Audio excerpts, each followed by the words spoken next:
Being in lockdown with morning sickness is even less fun than being in lockdown with nothing to do. Especially when one is confined with a host of people who can't know you're pregnant. I've been popping my anti-nausea medication, like it's breath mints, for the better part of 3 hours, intermittently wondering if it's possible to overdose on the drug. My stomach is finally starting to settle, but the boredom isn't getting any better. Bastien didn't explain anything when he tossed me in here with Odette and the guards, simply announcing that there's an emergency and we needed to stay put until he returned. It might be easier to accept the situation if we understood what's going on. And my mother-in-law isn't faring much better than I am. Try not to worry, Odette, I soothe for the dozenth time. I'm sure Bastien's safe. I'm afraid none of us are safe, she replies grimly. Bastien won't say so, but I know more is going on here than he's letting on. Too much has gone wrong lately. I know. I agree soberly, but feeling anxious about things we can't control or predict will only make it worse. Odette looks like she's about to respond, but before she can get any words out, her expression changes and she jolts to her feet. He's back. I scent the air, realizing she's right before I can question why or how I'm doing this. He's not alone, she announces. Aiden? I suggest. No, enforcers. I can hear their footsteps now, so many they muddle together into an odd, clomping cacophony. They pound down the hallway until the bolts locking the door gradually turn over, and the wooden panel swings open so sharply it rebounds against the wall. Bastien towers in the center of the frame, flanked on either side by rugged and gnarled enforcers. I sit frozen while Odette runs to him. Sweetheart, what's happened? Arabella has been kidnapped, he declares gruffly. My mother-in-law's eyes go wide, and her hands clamp over her mouth. Oh, goddess, I'm not sure what to think. At first, all I can process is the rage in Bastien's expression.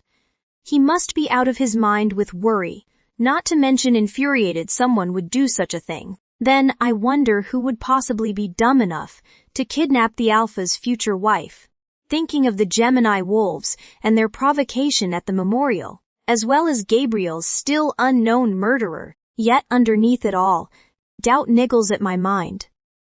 I know what Arabella is capable of, and I know how upset she must be to have her wedding postponed this way. Is it possible her cruelty doesn't only extend to me? Just as quickly as the thought enters my mind, shame swells in my chest. What a horrible, cynical thing to think. A woman's life is in danger, and I'm questioning whether she's faking the threat. Only a complete sociopath would engineer such a plot. We need to speak with Celine. Bastien's command clears the room before I can catch up to his hushed conversation with his mother. When we're alone with the enforcers, I approach my husband. I'm so sorry. I express honestly, this is terrible, but it isn't Bastien who answers me. Please have a seat, Mrs. Durand. I swing my gaze to the investigator who spoke, noting the way the other men seem to defer to him. Though I want to ask about 100 questions, I obey, returning to the chase I had been sharing with Odette. Bastien crosses the room with an unreadable countenance. Celine, when did you last see Arabella? The image of Arabella kissing Bastien as she left his office after midnight appears in my mind's eye. Every bit as damning as it was in reality. The other night, I'm speaking to the ground, unable to bring myself to look at them. It was late and I was worried you were still working, so I came to get you. But then I saw Arabella leaving your office, and you haven't seen or spoken to her since? Bastien prompts. Number. I murmur. When I finally raise my eyes, I see the enforcers exchanging knowing glances. Mrs. Durand. The lead investigator interjects. How would you describe your relationship with Miss Winters? My brain flips through our past dealings, From our coffee house meeting, to her attack on the stairs, and our confrontation outside the jewelry store. We're not friends if that's what you mean. Understatement of the year. I see. The man nods. Have you ever fought? For the first time, it occurs to me that I might be a suspect. Why else would they be questioning me this way? We've argued. I hedge. The last thing I need is to tell them how many times Arabella threatened me. My husband leaving me for her already gives me plenty of motive to want her out of the way. Like the argument you had when you pushed her down the stairs? One of the enforcers chimes in. I never did that. I exclaim, looking to Bastien for help. He shakes his head. I've already told them what happened. Confusion pulses at my temples. How can this be happening? He said he believed me. I scan their faces, searching for anyone who looks sympathetic and finding none. I swear I didn't have anything to do with this. You have to believe me. No one suggested you did. Mrs. Durand. The lead investigator replies smugly, Wah, but... I grapple for calm, but only feel myself grow more flustered. You obviously think I did. Otherwise you wouldn't be here questioning me this way. Please calm down, ma'am. The man condescends. We're merely here to ascertain facts about Miss Winter's life and relationships. Celine. Bastien interrupts firmly, his silver eyes piercing through me. Have you ever threatened Arabella in any way? Number. I answer instantly. Of course not. I don't threaten people no matter what they've done to me. I can see they think I answered too quickly. The same enforcer who brought up the stairs tilts his head curiously. What do you mean no matter what they've done to you? Are you saying Miss Winters wronged you? That isn't what I meant. The words are scarcely more than a squeak. What did you mean? Bastien asks. Simply that making threats isn't in my nature. I state slowly, trying desperately to regain my bearings. The lead investigator pulls out his phone, scrolling over the screen before offering it to me. Then how do you explain this? A photo fills the small rectangular screen, clearly displaying a cream-colored parchment bearing a few lines of flowing script. I read the message quickly, bafflement and incredulity rising to the forefront of my swirling emotions. The handwriting looks like mine, but the signature is slightly off. Arabella must have found something I wrote and studied it in order to copy the script. I didn't write this. I maintain, that isn't my signature. Forgive me, Mrs. Durand. The enforcer gestures to Bastien, who produces another paper from his jacket pocket. I recognize the notepaper immediately, thawing. It's a narrow sheaf from the kitchen notepad where I write out to-do items and shopping lists. But the handwriting is almost identical, side by side. The similarities are damning, but they must see how ridiculous this is. I make half a dozen lists like that every week, findy. Anyone could pull one from the trash to copy my writing. So your defense is that you're being framed? An enforcer inquires, why would anyone want to frame you? Why would anyone sign their name to such a threatening note? I defend, pointing to the phone in exasperation. Especially if they planned on kidnapping the recipient. Maybe it wasn't planned. The lead investigator jumps back in. Maybe you lost your temper and didn't have time to go back and clean up the evidence. I attempt a steadying breath. Even if I wanted to kidnap her, how could I? I'm not strong enough to overpower anyone. The element of surprise goes a long way. One of the enforcers declares, a few others nodding in agreement. You can't honestly believe this. I beseech Bastien. Bastien's hard jaw twitches ominously. It isn't just the note, Celine. The blood in the car came from two different people. One sample was hers, and one was yours. Wend. Bastien's point of view. This is torture. Celine looks like she's been hit by a truck, and I can't blame her. The enforcers have taken this too far. I told them over and over again that my mate has nothing to do with this. That the kidnapping is more sabotage, but they believe the evidence is too strong. The lead inspector, Danvers, didn't seem to be capable of grasping why someone would both kidnap Arabella and frame Celine. What was the point when they could kidnap them both? Why resort to kidnapping at all? If someone has a vendetta against the family, why bother with sabotage? Why not kill us? He doesn't seem to understand that killing me isn't enough for our tormentor. It would adopt the narrative of a tragic leader taken too soon, further perpetuating our reputation and legacy. It wouldn't break my will or tarnish my good name. And that's what they want. To make sure I have nothing left when they finally go in for the kill. I can hear Celine's heart hammering from across the room, which means the others can as well. I've never been anywhere near Arabella's car sued, and I don't heal like you do, she pleads. You'd know if I was injured. Forgive me, Mrs. Durand, but you are injured. Danvers points to a handful of long red marks on Celine's forearm. They're just scratches. She cries. I've been taking care of Odette's roses until she feels up to it again. That might explain one cut. Maybe two, those. He nods toward the parallel gashes, 4 stretching side by side, only an inch or 2 apart. Look like claw marks. I cut through the rising voices, Celine swearing her innocence. The enforcers combatively contending that the evidence is against her, Aiden calling for calm. This isn't getting us anywhere. Our priority is finding Arabella. No one quells more than Celine under the force of my tone. And I wish I could comfort her. My anger is for the enforcers, not her. Our best trackers are on the trail, Alpha. A resigned Danvers promises.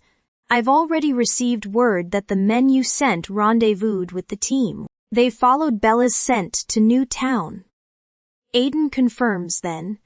Using our mental link, he adds, if it were me, and I wanted to frame Celine, I would take Arabella to Garrick's house. He's right. It's the only property Celine owns independently, and the last place either of us would ever go. Let's go. Aiden marches out on my order. No doubt pulling the car around while I wrangle the enforcers back out of the room. We have a lead, I announce. I want everyone ready to move out in 5 minutes. Danvers' brow furrows. What lead? I'll explain on the way. I deflect, calling Mother and the sentries back into the secure room. You're leaving? Celine's small voice surprises me now. Yes? I answer simply, what if it's a trap? Celine halts me for the second time. You should let the enforcers go and make sure it's safe first. I don't even consider the suggestion. I've never run from a fight before. I don't intend to start now. I need to be there for Arabella. Please don't go, Bastien. Celine whispers, her cerulean and violet eyes shining. I have to. Once the guards are positioned at the door once more, I command, don't let anyone in until I'm back. Wait. Tiny feet charge after me, near silent on the Persian rug. You're locking us in here again. I turn back, facing the distress written clearly across my wife's face. I promise you'll be safe. Celine blinks, her confusion and fear gradually eclipsed by outrage. From what? She hisses, sounding entirely unlike my mate. I thought I was the kidnapper. Why do I have to stay in lockdown if I'm the one causing all this? Her anger is completely justified. But I don't have time to put out this fire. Not when another blazes out of control. I need to ensure my mate is safe, and the enforcers want to keep her under lock and key until she's eliminated as a suspect. Heaving a weary sigh, I close the distance to my wife and drop my lips to her ear. Don't make this harder than it has to be, Celine. I'm not making this anything. She croaks. It's this. Or enforcer custody, sweetheart. The endearment rings false in my clipped tone. Which would you prefer? It's a lie. But we still have an audience. I have no intention of allowing the enforcers anywhere near Celine, no matter what other false evidence they find, but I can't reveal this being not yet. It will be seen as corruption. And I need the investigators on my side until Arabella is safe and the immediate threat neutralized. I cannot risk alienating them by going against the law. Oh. The threat hits home with devastating impact, and I wish I could take back the words. So it isn't locked down, she summarizes. It's house arrest. I don't mind what you call it, I said, as long as you stay put. Wed. Celine's point of view. This is ridiculous, I vent. Where the hell do they think I'm hiding her? My hands gesticulate wildly as I pace in front of Odette. Do they imagine I'm such a villain that I have a secret lair somewhere under the mountain? I don't think logic has anything to do with it, darling. Odette soothes, more alert than I've seen her in a long time. Providing comfort seems to have sidelined her sorrow. If only for a while, enforcers aren't trained to question evidence, only collect it. I know. I grumble. But I can't believe Bastien is going along with it. Doesn't he know me better than that? I think he's just afraid for Bella.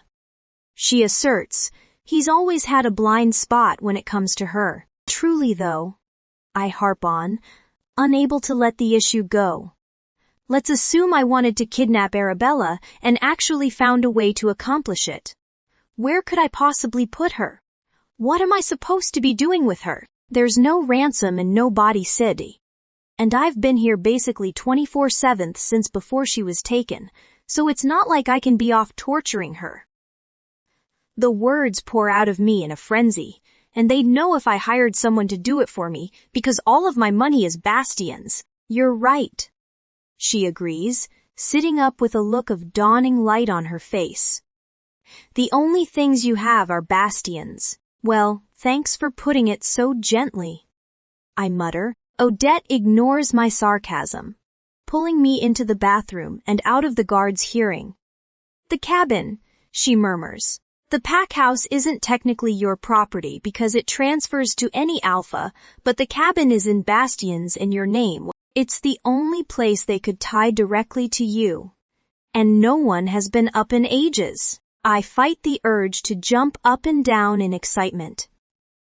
Odette, you're a genius. I have my moments.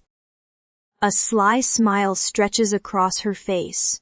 What do you say we make a break for it? I've wanted nothing more than to get out of this room since the first moment Bastien threw me into it. How? I agree immediately. Odette begins combing her hands along the wall, her slender fingers searching for some unseen pressure point in the plaster. One benefit of being alphas, she shares smugly.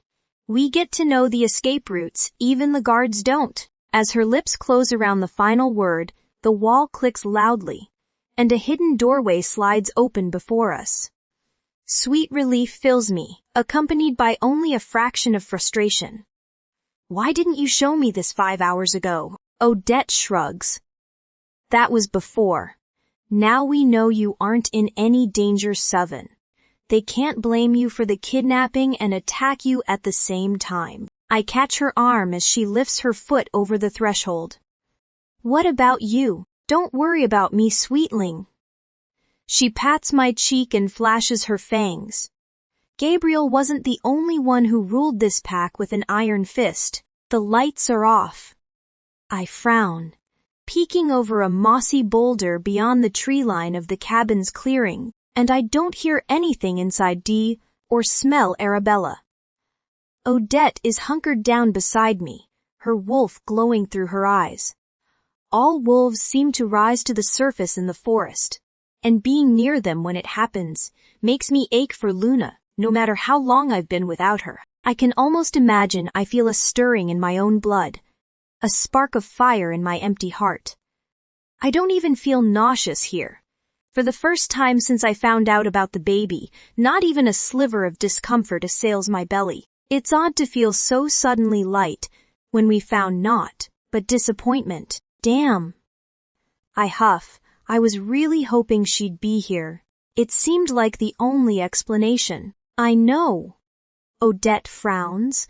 But at least it got us out of that room. Right. Our escape. I'd hoped finding Arabella would give us immunity for that little stunt. But that's seeming less and less likely. How mad do you think Bastien will be? Odette's lip quirks. He has to find us first. Did you disable the tracking in the car? I ask worriedly. My mother-in-law rolls her eyes. This isn't my first rodeo, darling. I giggle, leaning back on the soft ground. Should we go inside? Let's. She chirps, bounding to her feet. Inside, we find blanketed furniture, stripped beds, and an empty pantry cyan. But no kidnapped she-wolves. Together we prepared the rooms, opening all the windows to air out the space and cleaning swiftly if not thoroughly. By the time the sun sets, my stomach is growling like a wild beast, and Odette raises an eyebrow. I don't think ordering in is a good idea. So why don't I run out to get some groceries? I nod, watching her retreating back in the mirror above the side table I'm dusting. Odette, I say. Just as she reaches the door, she turns back. Yes, my love. Arabella, I begin, picking at my cuticles anxiously. When I said we don't really get along. She really hates me enough to. Odette freezes with her hand on the doorknob. Are you saying she might be behind all this? That she might not have truly been kidnapped? I don't know what I'm saying. I concede. I just know nothing about this feels right. I take a deep breath and she's attempted worse. She's in front of me now, taking my face between her soft hands and drawing my eyes up. First, let's get you fed.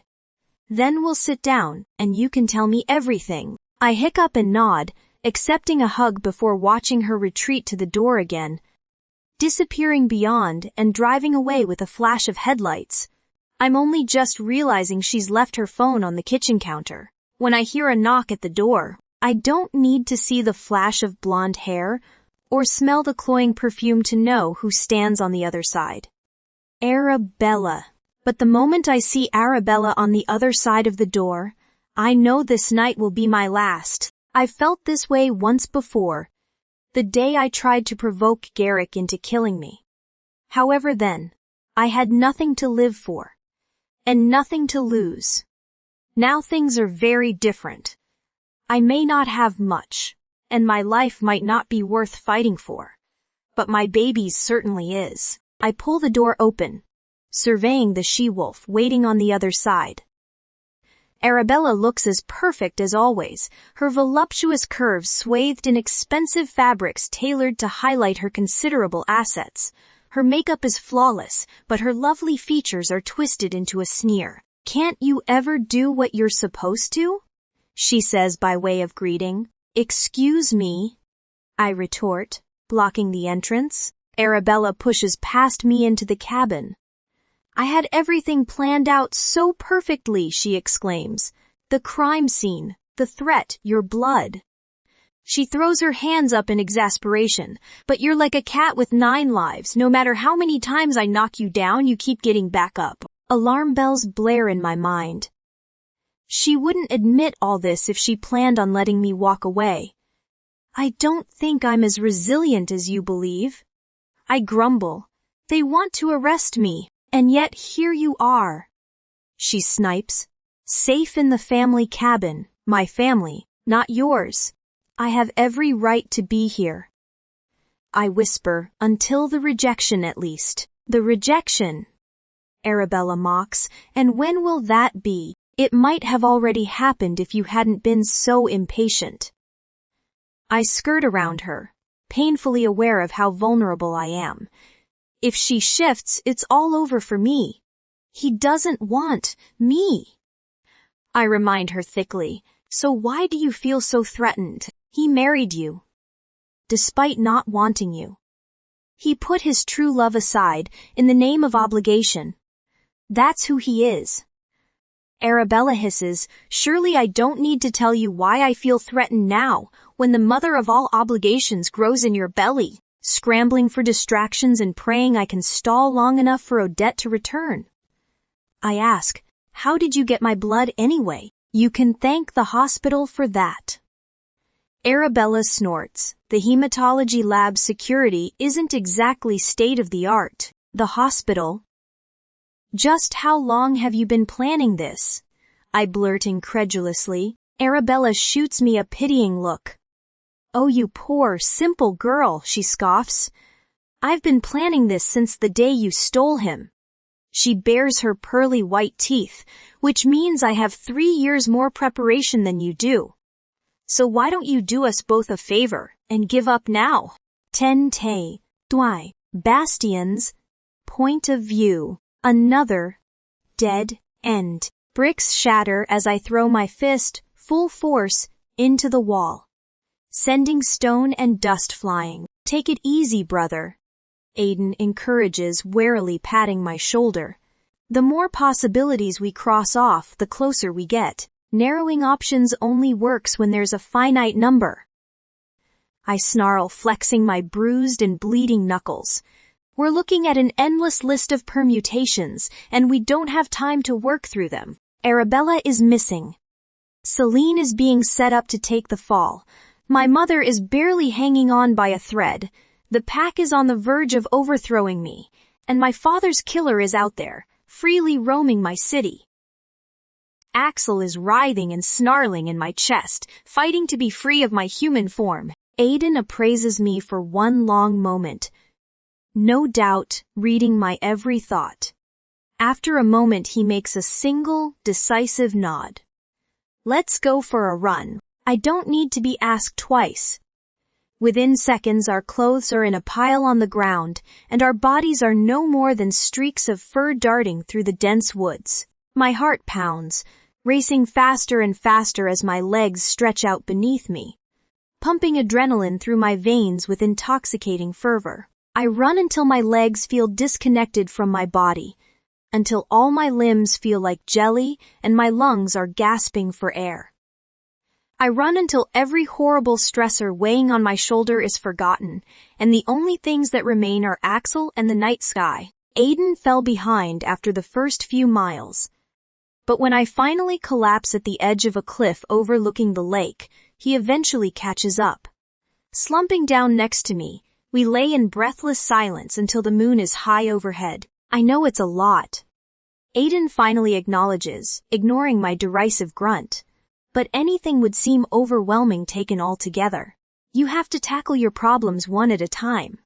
Start by finding Arabella, then focus on Celine, and so on. If you try to do it all, you will fail. It's about baby steps. Alphas and baby steps don't go together. I bite. I don't have time to tackle our problems in stages. The world is falling apart around us, and it's happening now. If we wait, it will be too late. Then stop trying to do it all alone. Aiden snaps. You have friends for a reason. Stop being so damn prideful and use us. Flynn's face appears in my mind. The last time I leaned on a friend, it didn't turn out so well. Don't even start about Flynn. Aiden objects immediately. That was his choice, and acting like it wasn't only dishonors his memory. Goddess, when did you get so bossy? I joke. About the same time you decided to lose your mind over a woman. He jibes back. I did, I admit. But you can't deny she was worth it. 10. Why are you doing this? Arabella is stalking me into a corner, a lethal glint behind her wolfish expression. You know why, Celine, she attests icily. I warned you what would happen if you didn't leave. I was going to leave. I insist. It's not like I planned this. Blandy Gabriel was murdered, as if she could forget. Bastien needed support. It was his choice to cancel the ceremony, not mine. Arabella rolls her eyes, the rich brown irises hard as stone. Men don't know what they want. You have to tell them, she declares, and you took advantage of his vulnerability. I didn't. I growl, taken aback by my own strength.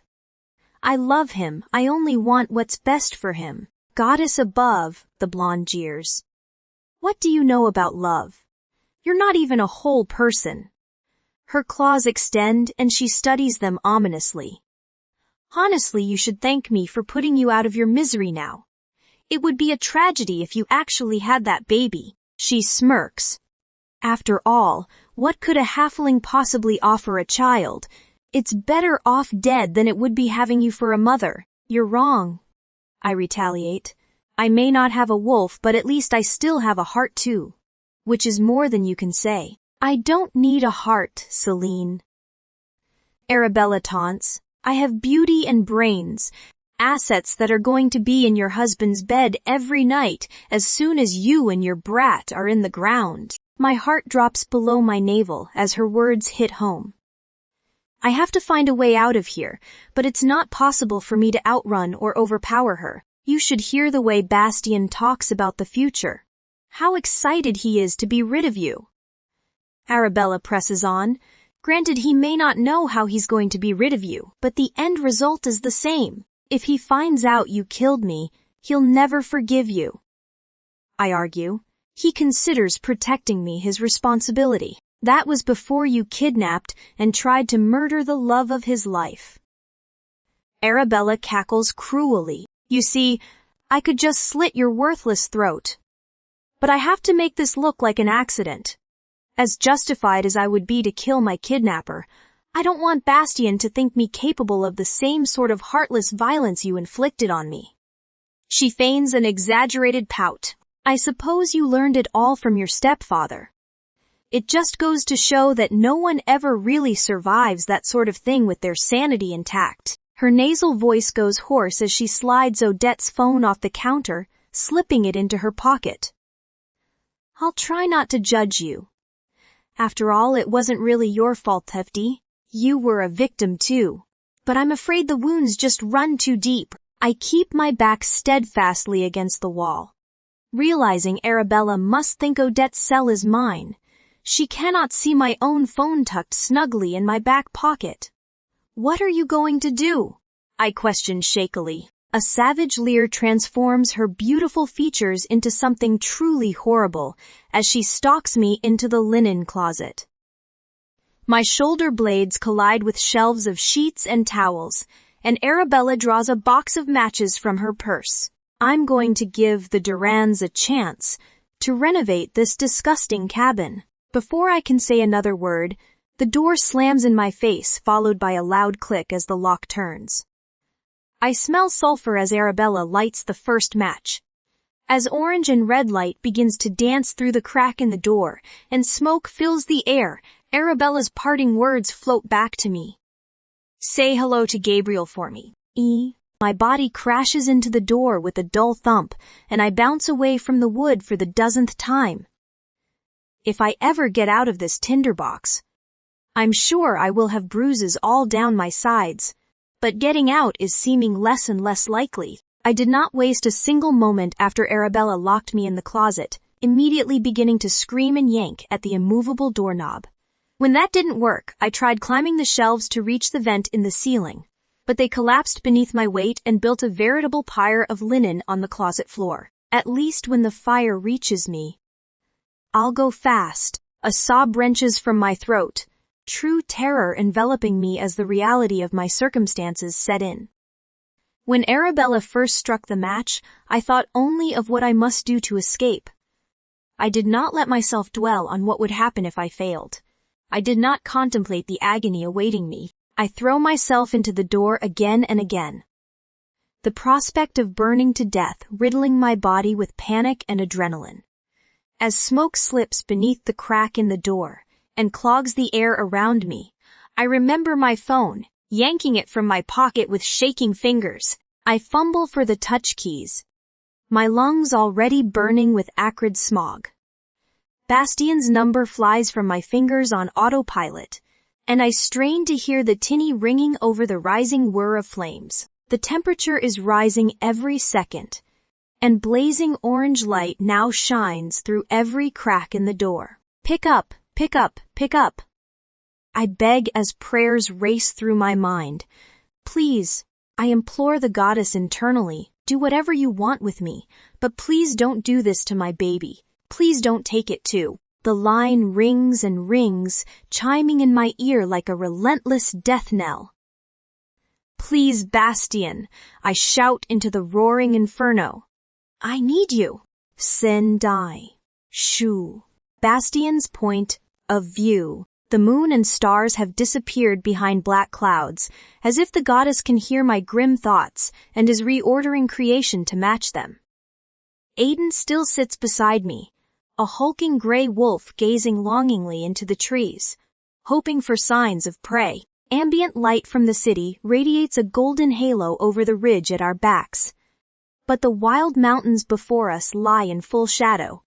I howl into the darkness, channeling every ounce of my rage and frustration into the call. My dread only increases as the minutes tick by. I agreed to rest before setting back to Elysium, caving to Aiden's nagging if only to make the lecture stop. However, being away from the pack, when so much chaos reigns, makes my skin crawl. A knot has been lodged in the pit of my stomach since I first heard Arabella was missing. But since we've been out here, the knot has expanded to a wrecking ball. I try to tell myself it's only my anxiety spinning out of control. If anything new had developed, my men would have notified me. Our mental link can travel any distance. Mom and Celine are safe with my sentries, and Donovan is overseeing the enforcers searching for Arabella. Everyone is accounted for. I would know if something was wrong, so why do I feel such a horrible sense of foreboding? I roll my neck, stretching my restless muscles and shaking out my fur. Perhaps my instincts are trying to alert me to something already happening, but a crisis yet to come. I want to go back. I relay to Aiden, we should try to find some food first. He answers, you've got to keep up your strength. A fresh wave of alarm slams into me as his thoughts travel to mine, and my claws dig compulsively into the soft earth. I can't stand to be away any longer. Fine. Aiden relents. But if you collapse before we get back to the city, you'll have only yourself to blame. I'm already running, my powerful haunches launching me through the trees like a speeding bullet. Aiden struggles to keep up, yelling after me to slow down more than once, but I can't. With every inch I draw closer to home, the more certain I am that something is very, very wrong. My tears streak through the soot on my cheeks, leaving pale tracks in thick gray powder. Ash fills my lungs, melding with my bodily fluids to form a foul-tasting slime the strained organs continuously expel in their efforts to keep me breathing. The coughing is as painful as it is disgusting, but nothing hurts worse than knowing no one is coming to save us. I barely spoke 2 words to Bastian's voicemail before my phone died. Being locked in the safe room all day without entertainment, or a charger had drained its battery, and my lovesick instincts to call my husband for help rather than the pack emergency line stole my last chance of salvation. We're going to die. I wrap my arms around my belly, futilely shielding the precious life within. I'm sorry. I weep, clutching the spot where my baby rests. I'm so sorry. You deserved so much more than this, so much better. I should have killed Arabella. I never should have allowed her into the cabin. I knew she was up to no good. But some idiotic part of me thought I could talk her down. After all, what else was I supposed to do? I didn't have any way to escape. The only safety I've ever known has come from Bastian. Without his protection, I'm helpless. And I stopped being able to count on him the moment Arabella returned. Odette had known Gabriel was in trouble, simply by instinct. If Arabella was right and Bastian and I really were supposed to be mates, wouldn't he sense something was wrong? Enough to at least answer the phone? I know he has the device glued to his side because of the kidnapping. And every time I've called him recently, it's been because something was wrong. Shouldn't he know by now that I don't pick up the phone without good reason? The truth is he doesn't care. Not when Arabella is missing and in danger severity, and especially not when he believes I'm responsible. He's already put me under house arrest. For all I know, he's currently making arrangements for my trial and exile, if not my execution. Whatever affection Bastien once held for me is gone. If I'm being honest, it wasn't ever true affection. It was pity and obligation cemented by lust. Over time, the combination grew to fondness. But the sort of fondness one has for their pets, patronizing if benevolent. It was a mistake to let myself become so dependent on him. At first, I didn't have a choice. When we met, I was frail and traumatized, without a friend in the world or a penny to my name Suline, and bearing no skills to earn any. I needed him to survive, but I should have put a stop to it after I found my feet. I was just too in love with him to think of my own best interest. This is the result. I never learned how to stand on my own, and fondness is not love. It doesn't last. It doesn't conquer all. Sweat pours off my body in heavy torrents, and I'm actually beginning to hope dehydration might take me out before the flames can breach the door. The room grows hotter and hotter every second, and my stomach leaps into my throat. I vomit black bile onto the pile of towels and sheets under my feet. Still gagging and retching, once my stomach is empty, my shoulders collide with the wall as my knees give out, and I howl the way Luna used to before Garrick stole her from me. Goddess damn you, Bastien. I cry. All I ever did was love you. He never wanted me. He made me believe in a future he never intended on giving to me, playing with my heart and throwing it away the moment his duty was fulfilled. 3 years of marriage, and he turned his back on me despite all logic and common sense. Now my baby is going to die because he'd rather be with a psychopathic Barbie doll than a halfling. My head whips manically back and forth. I gasp deliriously. You don't get to reject me. I slur. I reject you, Bastien. Do you hear me? I shout the words into the conflagration. I reject you! I slide down the wall until my bottom connects with the floor, hugging my legs to my chest. Black spots smatter my vision, the air around me feeling completely solid. This is it. Woozy heat dulls my thoughts, whirling them through my scattered mind in a light-headed maelstrom. I'm dying. It's not the first time I've thought this. But I know this time it's real. My sorrow is for my child. My fear is for the pain. However, I also feel relief. Relief that all this torment will finally be over. No one knows exactly what the afterlife is like, but everyone has seen glimpses. When the goddess ushers in the dark half of the year on All Souls' Night, the veil between worlds becomes so thin that you can almost see across. On those nights you can feel your loved ones watching over you so keenly that there is comfort even in the unknown. Wherever I'm going, I'll be with my mother again, with Luna. I'll finally be safe. As my eyes close for the last time, I whisper my final thought. I won't have to hurt anymore. When Aiden and I get back to our clothes, my phone is ringing in my jacket pocket. I untangle the device from the garment, noticing a missed call from Celine and 16 from my mother. In addition to the incoming line from an unknown number, the dread I'd begun to feel on the cliffside had transformed suddenly and horrifically into a riot of agony as an impassable rift rent my heart in two. Something deep in my bones told me that Celine was rejecting me. And now, I hadn't known how profoundly it would affect me. At least, not in terms of the rebuff itself. I knew losing my mate would test the very limits of my being. I just didn't understand how immediate the impact would be, even from such a distance, and I don't know what happened to cause it. I certainly left things on bad terms. But why now? Could she be rejecting me simply for my misleading comments about house arrest? Was that the last straw after one too many wrongs? I'm gasping for air as I fumble to accept the call. My anxiety snowballing into a blinding, deafening avalanche of worry as I whip my phone up to my ear. Hello, Alpha. It's Danvers, his familiar voice low and subdued. Did you find her? I ask immediately. No, sir. It's not Miss Winters. He hedges, clearly unfinished but struggling to find the right words. Then, what is it? I prompt, harshly yanking on my trousers. I'm afraid it's Mrs. Durand. Danvers replies resignedly. I freeze, renewed panic zinging through my body.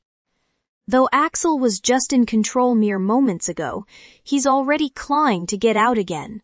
Which Mrs. Durand? Aiden stops halfway through buttoning his shirt. Watching me with apprehension, Danvers clears his throat. Actually, it's both of them, he says. They snuck out of the pack house and went to your family cabin. They what? I thunder. That's not all, sir, he continues grimly. There's been a fire. And flashing red and blue lights blot out the cinders of the cabin, framed by billows of black smoke spiraling up from the ashes as firefighters douse the embers with industrial water hoses. There are too many emergency vehicles to count. Fire trucks, ambulances, and patrol cruisers lined up through the clearing like a wall. The scent permeates through the sheet metal and fiberglass of Aiden's car, but rather than the cozy aroma of a bonfire, it's a foul blend of burnt plastic, metal, and phony. Most sickeningly foine flesh. Bright orange sparks float in the air, carried on the wind, and blazing bright until winking out in the damp autumn air. Through the haze of smog and glaring lights, I see my mother standing next to Danvers wrapped in a heavy woolen shawl.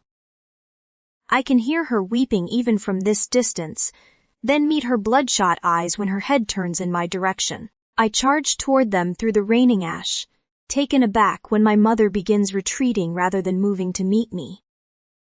I was only gone for half an hour, she sobs.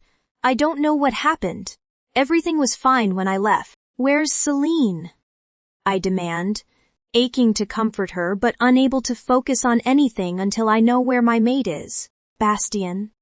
Mom chokes, shaking her head as fresh tears spill from her lashes. My stomach lurches. Where is she? I repeat gutturally. She wrings her hands, gazing at me with such sympathy my heart begins to splinter. I know, before she opens her mouth, what she's about to tell me. Number. I jerk away from her, backing out of reach when she extends her hands toward me. Bastien. Mom follows me, dogged even amidst her grief. She catches my shoulders, wrapping her arms around me before I can stop her. I'm so sorry, she keens. She was inside. No, I say, again, my voice a dull roar in my own ears. You're wrong. She can't too. She can't be. I would know if she was dead. I would feel it. I insist. My mother buries her face in my neck, her tears hot and wet against my skin. I know. She laments, I know, sweetheart. Her small hands rub circles over the rigid muscles of my back. But she's gone. How do you know? I struggle to push her off me without hurting her. Is there a body? Show me her body. Mom's arms clamp down around me more tightly, squeezing me with her supernatural strength.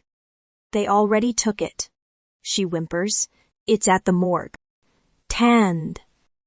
The phone line opens with a fuzzy click, dissolving into a strange, droning roar punctuated by splintering wood and hollow crackling. Bassen. Celine's terrified voice cuts out as she attempts to cry my name. I-E'd. Thursday. Res. El Pleti Elp. I listen to the voicemail over and over again on the way to the coroner's office, trying to decipher any clear words or message from the jumbled sounds. Unfortunately, no matter how many times I play the recording, I can't make anything out. I don't want to believe it.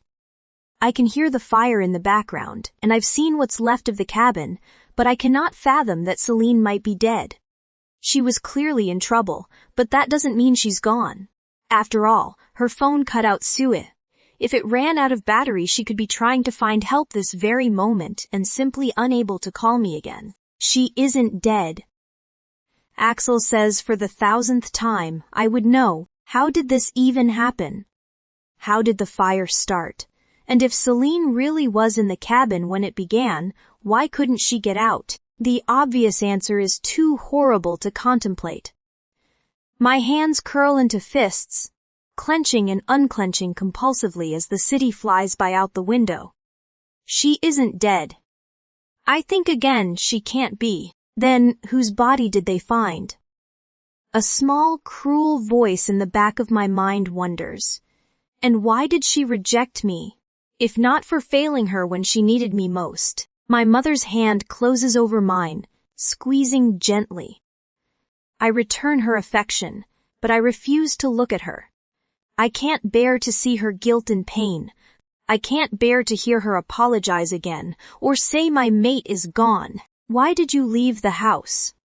I ask abruptly. Mom hiccups. We thought the kidnappers might be holding Arabella at the cabin.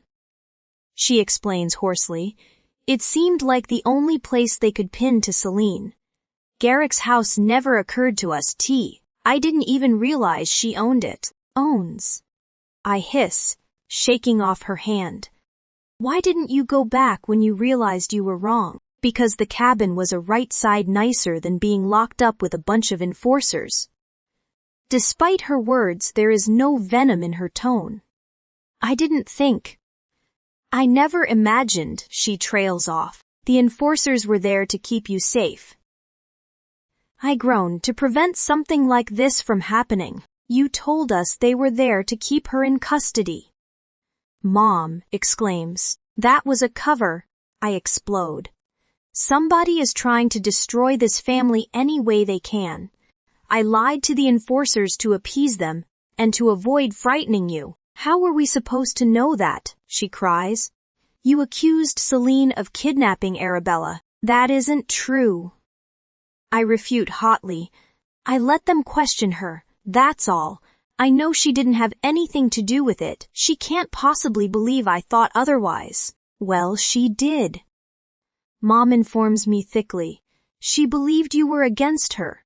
That's why we followed the lead ourselves instead of going to you. So, this is my fault? I demand. It's my fault she's missing. Of course not. She objects immediately. I didn't mean that. Bastien, if anything, it's my fault. I'm the one who broke her out. Stop it!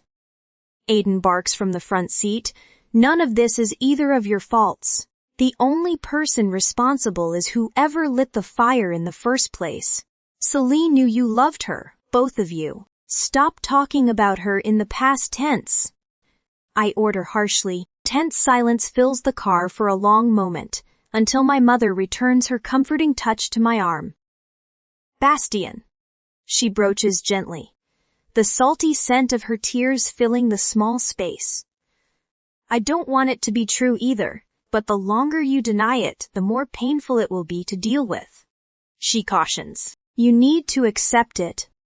Celine is dead. No, she isn't. I argue.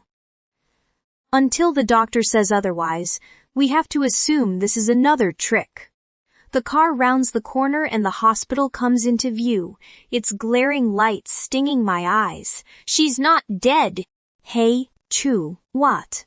I'm very sorry, Alpha. Dr. Kane proclaims softly.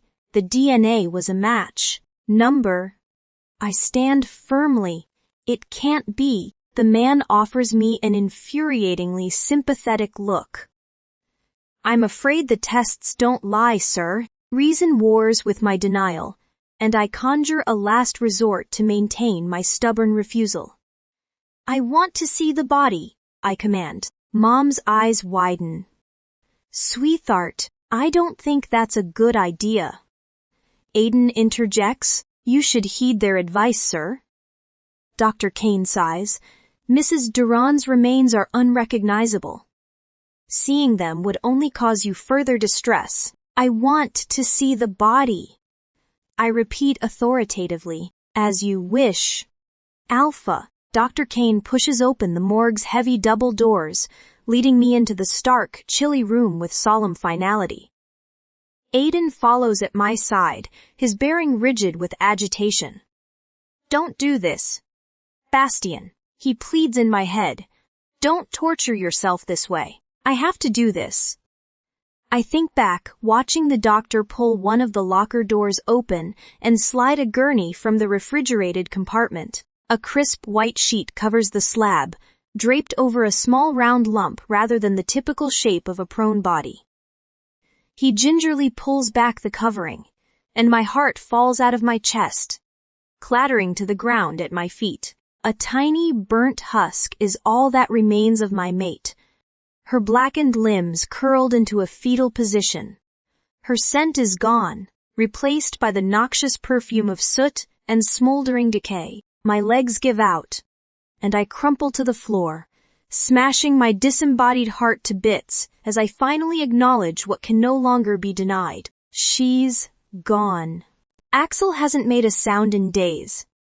Though he was all but feral from the moment I answered Danvers' phone call to the second Dr. Kane, uncovered Celine's body in the morgue, he hasn't moved a muscle since. I found myself reaching out to him on the hour, extending my internal feelers toward his shape just to make sure he's still there. More than anything else, his absence tells me that this nightmare I've been living is unfortunately very real. Celine, my sweet, perfect little wolf sigh, is dead. She ran from my home believing I thought her guilty of a terrible crime.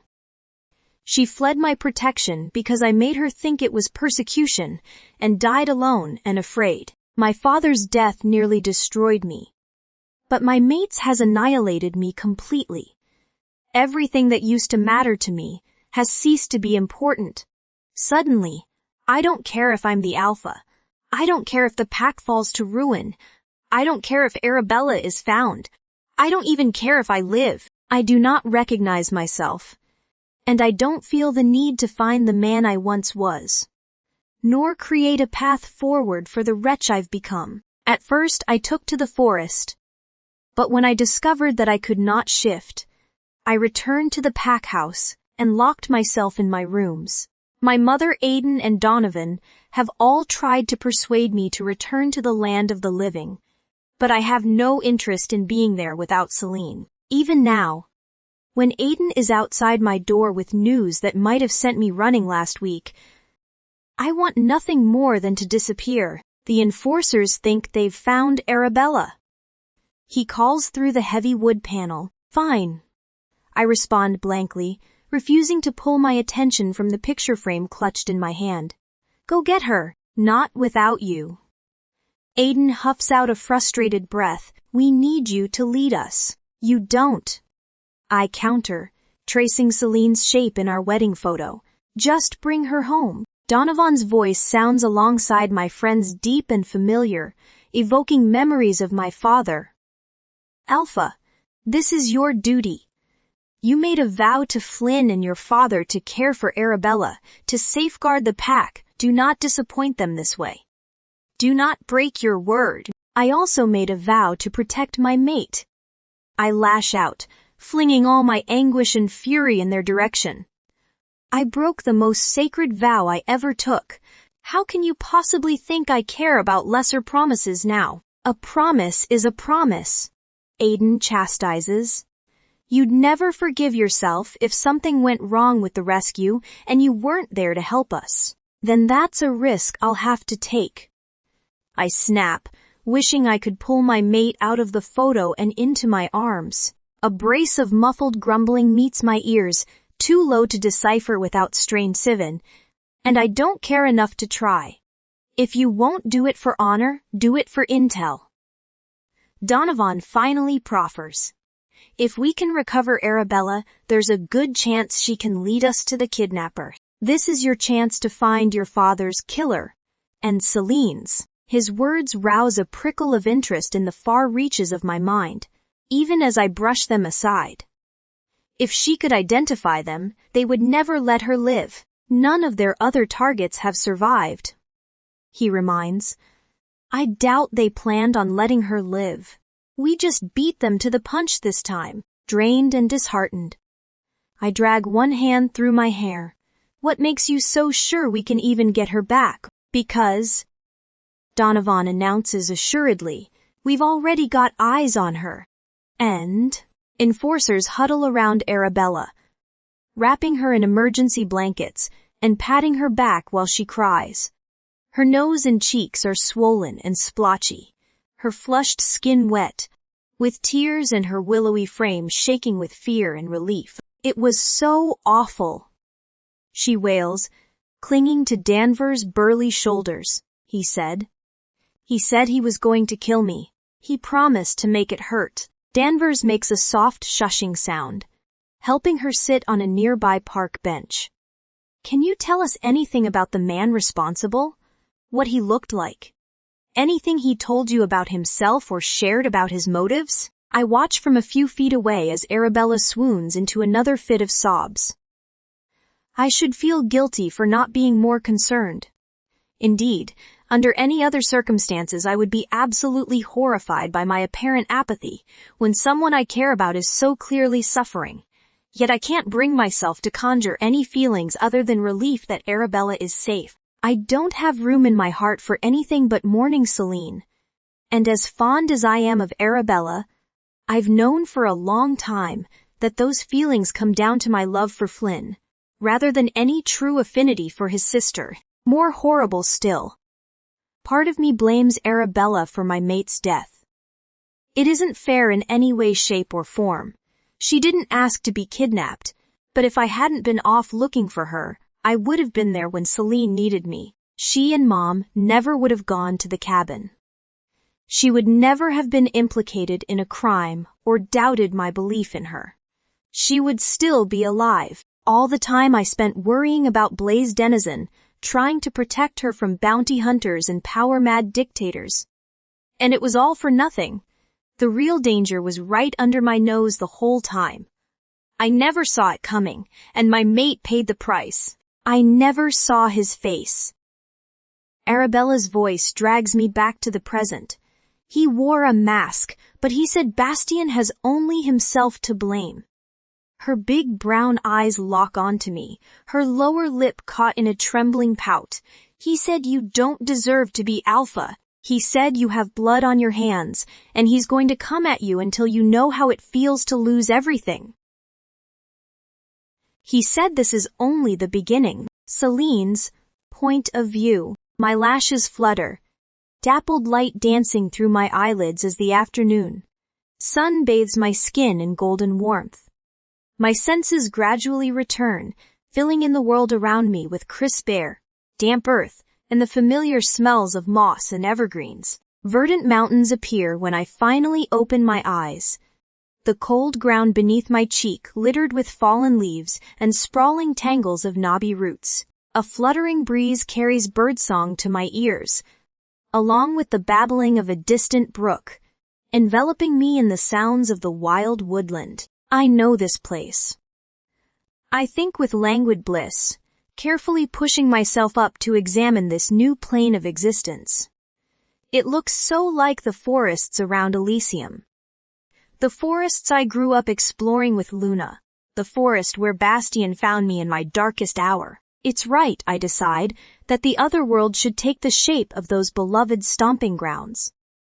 That my afterlife should be spent in the peace of the virgin forest. The only things missing are the people. Where is my mother? Where is Gabriel and Luna? I roll my neck and stretch my aching limbs in confusion. A new thought plaguing my bewildered psyche. If this is the other world, why do I still feel pain? My first attempt to take a breath of fresh air ends in a fit of coughing.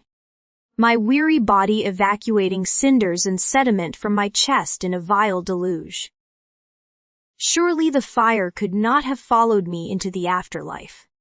The goddess would not allow such a thing. The obvious answer dawns on me slowly, ebbing in like an unyielding tide of reason. I'm alive. I realize and wonder. But how? The last thing I remember, I was tilting over the edge of extinction, falling from the precipice with no hope of escape. I was curled in the closet, out of time and oxygen. How could anyone reach me through the flames? How could I have gotten out without a scratch? I flattened my hand to my belly, trying to sense the tiny pulse of my child and whimpering with frustration when I can't.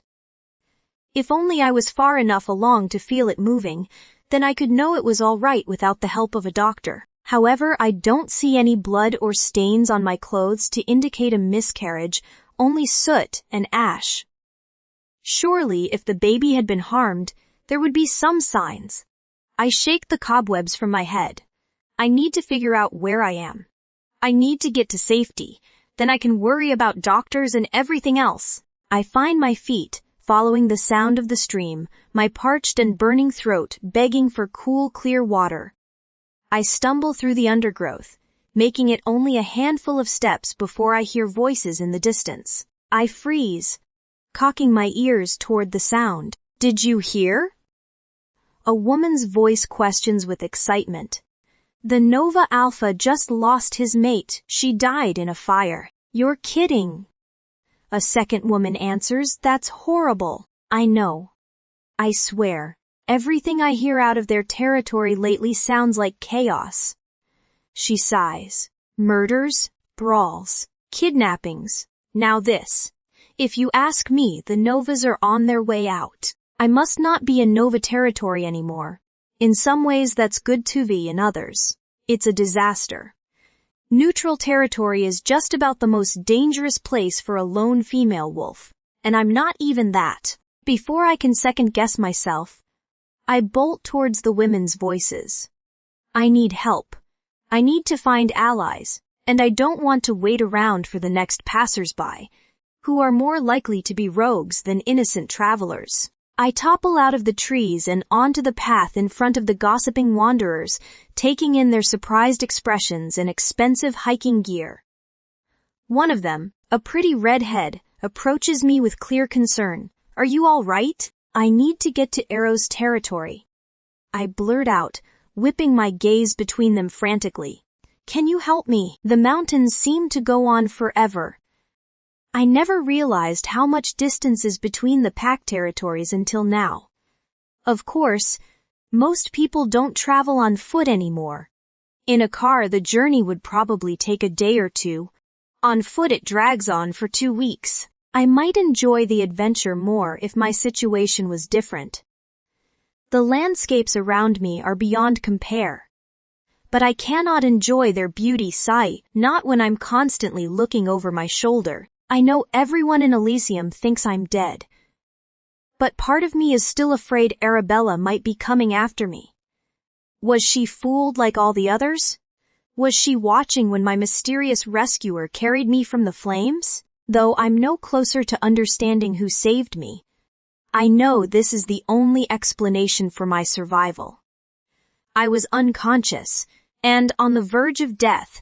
Somebody had to have braved the fire to rescue me. My first thought was Odette, but I don't think she would have taken me from Elysium and left me in the forest. Yet she and Arabella are the only ones who knew I was at the cabin. In one brief moment of insanity, I even considered the possibility that Arabella returned for me out of sudden remorse, or perhaps more likely, to instigate some sort of cruel mind game. Of course, evil mistresses aren't my only concern on the road to Arrows. There's also rogues and bandits to fear. Without a pack to govern the land, crime and violence rule all neutral territories.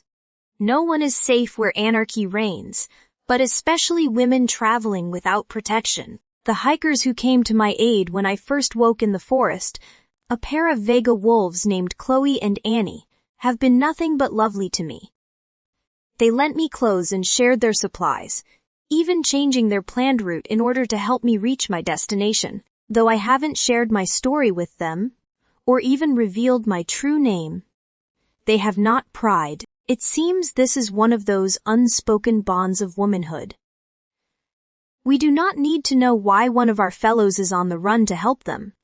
We all understand the reasons women might need to flee far too well. When at last we cross the final ridge of the mountains and the Eros territory spreads out on the horizon, we all share a sigh of relief. We're almost there. Chloe wraps an arm around my shoulders. By this time tomorrow we'll be over the border. Just hang on one more day, Annie says, appearing on my other side. Then you can sleep for a week. I haven't told either woman that I'm pregnant, but the baby made its survival known in the same way. It's marked as presence from the day I conceived. I've been so ill on the journey that I've avoided having to explain to Chloe and Annie that I don't have a wolf. I haven't been in any state to contribute to the hunting or camp labor, and I'm certain they know the truth. In the end, I don't have to wait another day to reach safety. Just before dusk, as we're forging a low water crossing, the sounds of approaching wolves send us into high alert. We bolt together to stand in a tight ring in the middle of the water, communicating possible escape routes with our eyes. Just as we're about to dive into the river, I smell a familiar blend of sea mist and sandalwood, and throw out my arms to stop my friends from fleeing. Wait, the huge shifters who burst through the trees are all in their animal forms, and though I've never seen Drake's wolf, I'd recognize his bright green eyes anywhere. They widen to saucers when he sees me, and he transforms immediately, hurtling toward me through the water and throwing his arms around me. Oh my God, I thought you were dead. He breathes against my neck. Drake. I gasp, my feet swinging around his calves. I can't breathe. Oops. He returns me to the ground. I'm sorry. It's just to be Celine. I went to your funeral. That's where we were coming from. He explains, gesturing to the men around him. We just stopped for a run because we've been stuck in the car all day. Celine. Chloe and Annie say in unison, this is not the name I gave them, shooting them an apologetic look. I turn back to Drake. As far as anyone is concerned, I am dead. I answer firmly, and I need to stay that way. Side? Sao? The Eros Pack territory is about as different from Novalands as a place could be. Settled among the tidal forests and salt marshes of the western coast. Their capital Asphodel is a true marvel of engineering, a floating city, dissected by hundreds of saltwater canals and intertwined with living bridges woven from mangrove roots. It feels wild and wondrous, in a way the caves of Elysium never did. Under the mountains life felt dark and cramped, no matter how beautiful the exteriors or near the forest. Nothing ever changed or shifted. How could it when the city was literally set in stone? Here the ground beneath my feet is different one moment from the next, and the oscillating tide breathes life into every corner of the marsh. How do you run? I wonder aloud, gaping at the floating docks forming an endless maze through the city.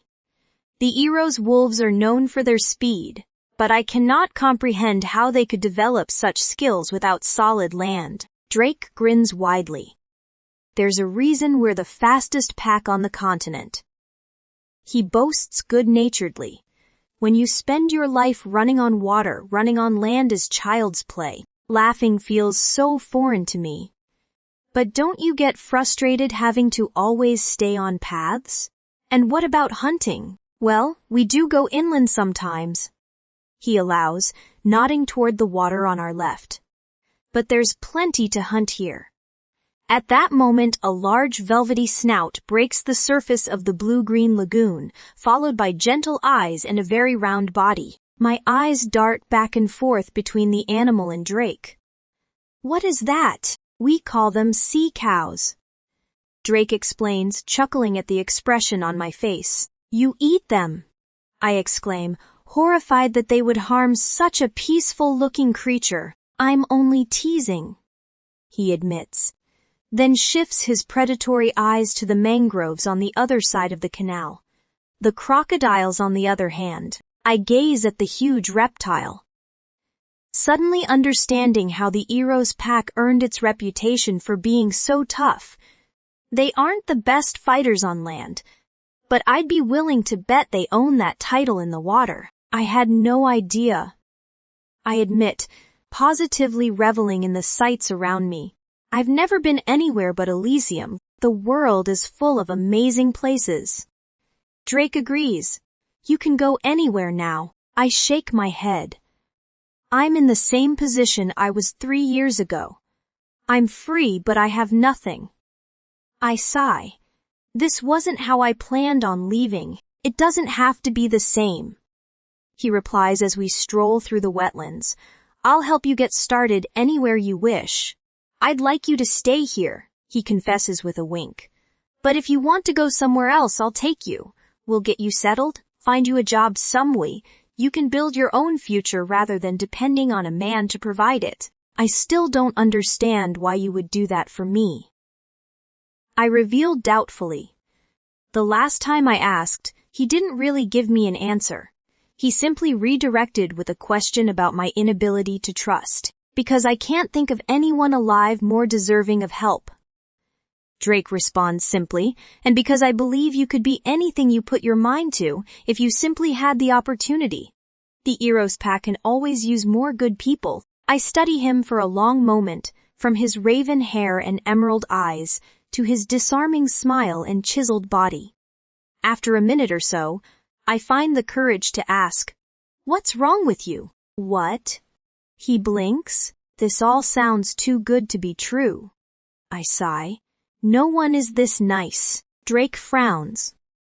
"I guess I'm just going to have to prove you wrong." Chloe and Annie are waiting for us in front of the Eros pack house, an enormous palazzo towering over the city center. Unlike Elysium, there are no skyscrapers or buildings at different elevations in Asphodel. The entire city floats at the same level, making the pack house visible from anywhere in the marsh. "We'll have to choose a new name for you." Drake ponders as we stroll across a living bridge. "I take it you were already using one with your Vega friends." "Yes. Although I think you let that cat out of the bag." I tease. "I told them my name is Celeste. I like it." Drake compliments. "And it's close enough to Celine that it shouldn't be hard for either of us to remember. Your men will know." I remind him. "They won't tell." He promises. "I've already given orders to take your real identity to their graves." My shoulders untense at this news, even as his next words tangle my nerves once more. I take it Bastien never found out about the baby number. I confirm. A question which has been gnawing at my mind since reuniting with Drake finally works its way out of my mouth. How did he seem at the funeral? When Drake won't meet my gaze, I know I'm not going to like the answer. Actually, he wasn't there. His words hit me like a punch to the gut. He didn't even go to my funeral, and that is not all. He exhales heavily. The news is all over Elysium. Bastien's about to marry Arabella, and apparently they aren't even waiting for the mourning period to end. Rumor has it they're moving so quickly because, well, he trails off, rubbing the back of his neck. Understanding dawns on me from the awkward expression on his face. She's pregnant too, I swear to the goddess. Donovan crumples the magazine in his hand, lobbing it at the wall. Where do they get this shit? The shiny pages slacken as it falls. Brightly colored tabloid headlines peeking out of the wrinkled ball of paper. Alpha's secret love child. Unfortunately, I have an idea where these rumors are coming from. I've seen the way Arabella looks at my son, and I can't stop hearing Celine's last words to me. She really hates me. Half an hour later, my daughter-in-law was dead. Then Arabella was miraculously found unharmed a few days later, with an ironclad alibi for her whereabouts at the time of the fire. Even so, those are not the kinds of accusations one makes without evidence, and a few words from Celine in the height of a very stressful moment isn't reliable intelligence. I could have completely misinterpreted her meaning. Does Bastien know? I query, gesturing to the tabloid. He hasn't left his room since the fire. Donovan reminds me, shaking his head. And he's not speaking to anyone. I understand better than anyone. The only reason I can get myself out of bed in the morning is because Bastien needs me so badly. I've been letting him mourn while I run the pack. Not that anyone knows what's happening behind the scenes. However, the situation in Elysium is deteriorating without his leadership, and the rumor mill is out of control. What's more, I'm deeply afraid that Bastien cannot go on like this much longer. Young as he is, losing a mate can kill a wolf of any age, and as much as I want to give him time to heal, I can't risk letting him grieve himself to death. That's not all, ma'am, Donovan says, pulling my attention from the magazine. We also received a letter from the Elder Council. They want Bastien to increase the frequency of his security reports. They've been weekly since Gabriel's murder. I scoff. What do they want? A daily update. The beta purses his lips and raises his eyebrows, confirming my guess. That's ridiculous. I snap. They've never had that kind of oversight before. Clearly they want to use Celine's death to bolster their own power. Donovan complains. Frankly, I'd like to tell them where they can shove their reports. I'll talk to Bastien. I resolve. He's got to come back to work. We cannot cave to this sort of pressure. The large man grimaces. Be careful, Odette. I straighten my spine, giving my old friend an imperious glare. I'm his mother. He can huff and puff all he wants, but he won't follow through. He's not your son right now. Donovan relates gently. He's an alpha who lost his mate. Pushing him is dangerous. I notch my chin up. He's not the only alpha who's lost his mate, Donovan. And I've had more time to heal. N.C. Tom. The apartment is such a mess. My first instinct is to douse the entire space in bleach, starting with my son. The air is perfumed with an unsavory blend of hard liquor, dirty laundry, spoiled food, and even from the other side of the doorway, I can smell the many days Bastien has gone without showering. It takes all my strength not to immediately gather a garbage bag and begin filling it on my way through the space. But I maintain my focus and head straight for the giant unwashed wolf in the center of the living room. He's unconscious on the couch, his golden skin grimy, and his jaw covered with weeks' worth of stubble. An empty bottle of whiskey dangles from his limp hand, and the table in front of him is scattered with beer cans. He wears only a pair of sweatpants, and the weight he's lost in the last few weeks is noticeable. I reach for his shoulder, but his massive hand closes around my wrist before I can touch him. His powerful fingers dig into my skin, and my attention leaps to his face. His eyes are wild, staring at me without recognition. Sweetheart, you're hurting me. I tell him softly. My voice jogs a bit of recognition into his hard features, and he slackens his hold. Mom, the one and only. I confirm. Bastien sits up and rubs his eyes. I'm sorry, you startled me. I can see that. I remark tartly. You, my son, need to take a shower, and then we need to talk. His expression is suddenly so similar to the one he made when he was little and wanted to escape a bath. I have to bite my lip to keep myself from smiling. Do I have to? Yes. I put my foot down, you do. While Bastien is getting cleaned up, I take up the helm cleaning the apartment, trying not to judge the mess. I know all too well how crushing grief can steal your will to care about anything and everything. When he finally emerges, clean-shaven, wet-haired and smelling of soap, the space almost looks inhabitable again. He sits down at his kitchen island, watching me work with a far-awed look in his silver eyes. You don't have to do that, Mom. Someone has to. I murmur, holding out the sponge in his direction. Of course it would be better if you did. He takes the implement from me without complaint, replacing my spot over the sink and beginning to scrub dishes while I find a drying cloth. I know it feels pointless and silly and tedious, but you just have to force yourself to go through the motions for a little while. Eventually, you'll be able to find sense in taking care of yourself again. In living. Please don't pretend you know what I'm going through. Mom? Bastian rumbles. You lost a mate who adored you for more than 30 years. I lost a mate who I never even got to claim. We never had any happy years. We didn't get to build a life together. He drops the sponge and closes his fists around the edge of the counter. I failed her. I wasn't there when she needed me. I caused her nothing but pain. That isn't true, Bastian. I argue instantly. She rejected me. The bark is so vicious I take a step back, putting some distance between us. That is the last thing she did before she died. I accused her of kidnapping, put her under house arrest, and forced her to run into a situation that killed her. Bastian thunders. Still, she called me for help, but I didn't pick up. I failed her one too many times, and she rejected me. My heart sinks, and only with much restraint do I stop myself from reaching for him. Darling, why didn't you tell me? Because she was right, he growls. She was right to reject me. I never deserved her, and we both knew it. The gears of my brain turn rapidly as I search for the right thing to say. A hopeless quest. Empty comfort and denials won't help.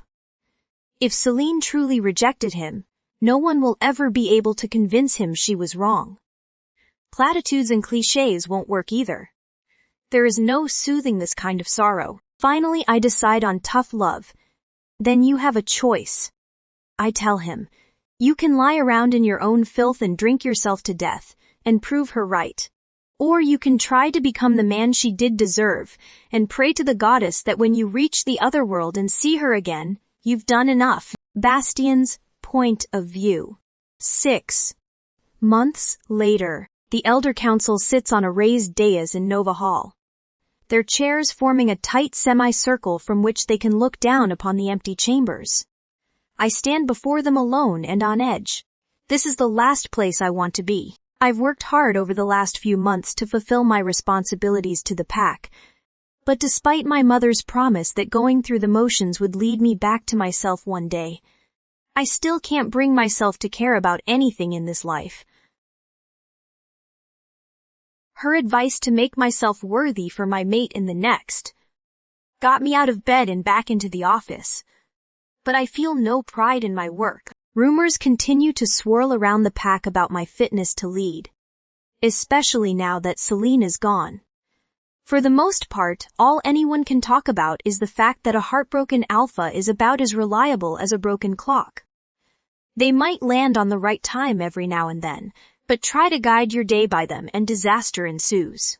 Along with the continued gossip about my relationship with Arabella, my reputation has taken a significant hit. I'm not sure what the Elder Council requested this meeting to discuss, but I know it can't be good. Alpha. One of the gray, grizzled men begins. We have the utmost respect for the losses you've endured this year. Fat chance. Axel grumbles in my head, getting a little more vocal every day. However, we are concerned for your own well-being, as well as the balance of the pack's leadership. The counselor continues. Unmated wolves are not as stable as those with wives and families, and as you know, an alpha's mate has a vital role in ruling the pack's she-wolves, in combination with your grief. Well, to be frank, your situation puts the pack at risk. Seeing as my mate is dead, I snarl, making the speaker blanch. I don't see what we can do about that. The elders glance at each other hesitantly. Alpha, we respectfully propose it's time you take a new mate.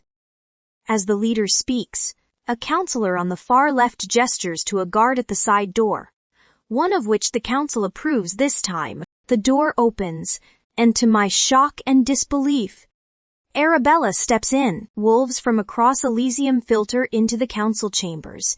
Answering the mental summons, I roared out across the territory, ordering the pack to gather at once. Emitting such a call takes incredible strength. It's a feat very few alphas could accomplish, and one which has left me exhausted, though no less angry. When the wolves have finally filled the circular space, I call the council back to order, keeping Arabella primely situated before the dais. She's smiling confidently, and even the counselors look somewhat pleased. I imagine they think I've decided to give in to their demands. The fools must not realize that suggesting I remarry was the very last thing they should have attempted if they wished my cooperation. It seems, I announced to the room at large, that many of you are displeased with my leadership and uncomfortable with my marital status. Already I see Arabella's smile waver. Until she returned to Elysium, I never realized how much Arabella truly wanted to marry me. I thought it had been a childhood crush, one I never worried about encouraging because I planned on giving her what she wanted. Now I think I must have underestimated her interest significantly. I've told her privately at least half a dozen times that nothing is going to happen between us, so the idea that she would be colluding with the council this way is rather outrageous. However, it is my duty to inform you that I don't give a damn about your displeasure or discomfort. If you have complaints, you are welcome to raise them with me privately or in forums such as these. I can promise they will be heard and fairly considered. But that is the extent of my obligation. My deep voice echoes harshly through the vaulted ceiling. I am not here to give you what you want or coddle you. I am not here to make your lives easier. You are entitled to my protection and governance, and unless you are able to step forward with specific and concrete criticisms regarding those duties or advocacies for new policies, I'm sorry to tell you that I have no interest in your opinions. Particularly when it comes to my personal life, I can see my audience slowly turtling, subtly curling in around themselves in defense against my wrath. My mate was Celine Durand. I boom. She is the only mate I will ever have, and the only wife I will ever take. Anyone who says otherwise is deluded or lying. I cannot stop you from gossiping.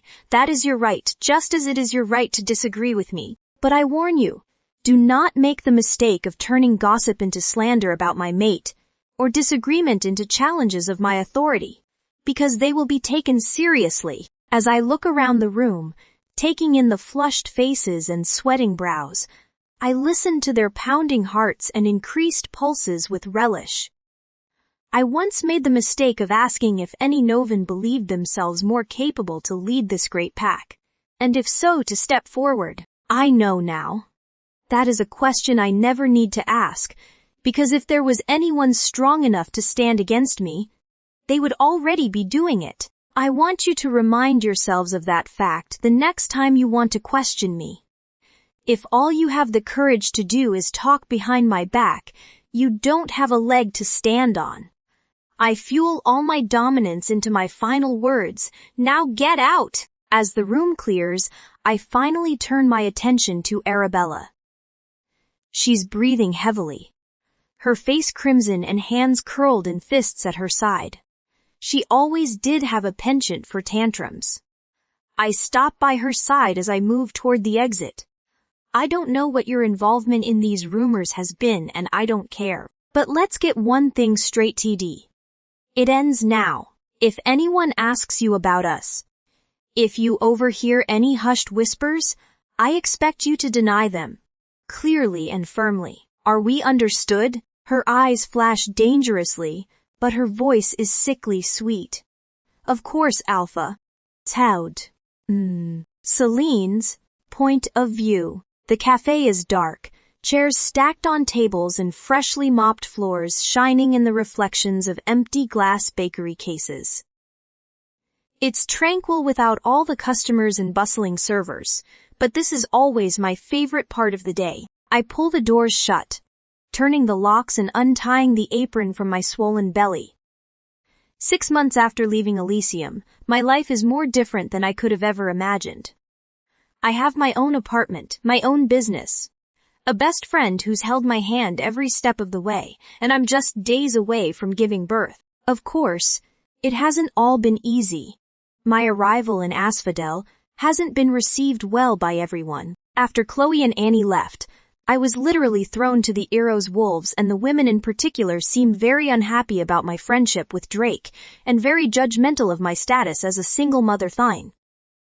But gossiping busybodies are nothing new, and I'm more capable of dealing with them now than I ever was in the Nova Pack. I've gotten stronger every single day. Even as my body expands and takes on all sorts of strange and surreal new qualities. The baby kicks on cue, meeting my hand as it strokes the curve of my tightly stretched abdomen so large, I can no longer see my feet. If I didn't know any better, I'd even say my senses have heightened almost to the levels they performed before I lost Luna. I feel more in tune with the world around me, more connected to my instincts and intuition. But I suppose that's the magic of motherhood. As anxious as I am about the imminent trauma of labor, my life is full enough now that I'm distracted by such mundane things as who will cover for me at work, and how much time I can afford to take off. When I first decided to apply for a job at a cafe, Drake's response had been typically indulgent and easygoing. Why not just open your own cafe? Despite my laughter and protestations of insanity. In the end, he forced the seed money into my hands. To my amazement, Siffy though not his, as he'd reiterated countless times, I was able to pay him back within the first 3 months. Now all my profits are my own, and for the first time in my life I'm self-sufficient. My apartment is only a block from the cafe. Another string pulled by the future alpha. Like the zoning permits, liquor licenses, and public incorporation for my business. It's a modest 1-bedroom I've gradually made my own. And now I've truly started to think of it as home. Drake is there waiting when I get home, unpacking bags of takeout on the kitchen table as I waddle through the door. He laughs when he sees me. I swear you get bigger every day. I toss my purse at his head, which he easily dodges. Didn't anyone ever tell you not to insult a pregnant woman? I'm not insulting you. He feigns horror, clasping a hand over his heart. I'm complimenting the spacious home you've created for your pup. Despite his joking tone, my increasing size is a relief for us both.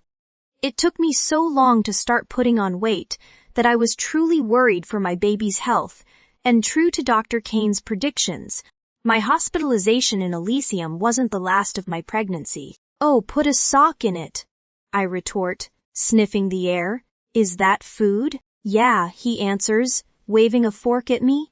Hungry. Starving, I exclaim, swiping the utensils and falling into a chair. How was your day? Boring pack business. He sighs. Yours? Not bad, I concede. The truth is even my bad days are rewarding now. I'm too grateful for all I've accomplished to complain. The alpha came in for lunch, though I suppose you don't know anything about that. Hey. Drake holds up his palms in defense. He made the first reservation because I thought it might help business, but he keeps coming back because of the food. That's all you, baby. Sura. I snort, studying my friend in the soft kitchen like, you know you really don't look much like your dad at all. Thodi or your mom for that matter. His eyebrows disappear beneath his hairline. You mean the pack gossip machine hasn't reached you yet? What do you mean? I ask, cocking my head to the side. The alpha isn't my real father. Drake reveals coolly. My biological dad died when I was a teenager, and my mother brought us to Eros territory and married the alpha a couple of years later. He never had children and I have the genes, so he took me under his wing. A few years ago, when it became clear I could take the mantle, he named me his heir. I had no idea. I admit, searching for emotion in his bright green eyes and finding none. How did your dad die? He was betrayed. Drake shares, taking a sip of his beer. He stood up for what he believed in, and got stabbed in the back by the person he trusted most in the world. I reach over and squeeze his hand. I'm sorry. Thanks. Drake smiles sadly, returning my affection. One day I'll make it right. Until then, I'm just glad to have such an amazing stepfather. I start to return his smile, but at that moment warm, wet heat floods my lap, and I look down at my drenched lap in horror. Drake jumps to his feet. What's wrong? I think my water just broke. I stutter, looking up at him helplessly. The baby's coming. I've known more than my fair share of pain over the years, but nothing compares to labor. I feel like I'm being torn apart from the waist down. Even wolfsbane didn't come close to this torture. It happens in waves, swelling and cresting, over and over again, until I'm so exhausted and drained that I barely have the strength to keep my eyes open. I want to rest.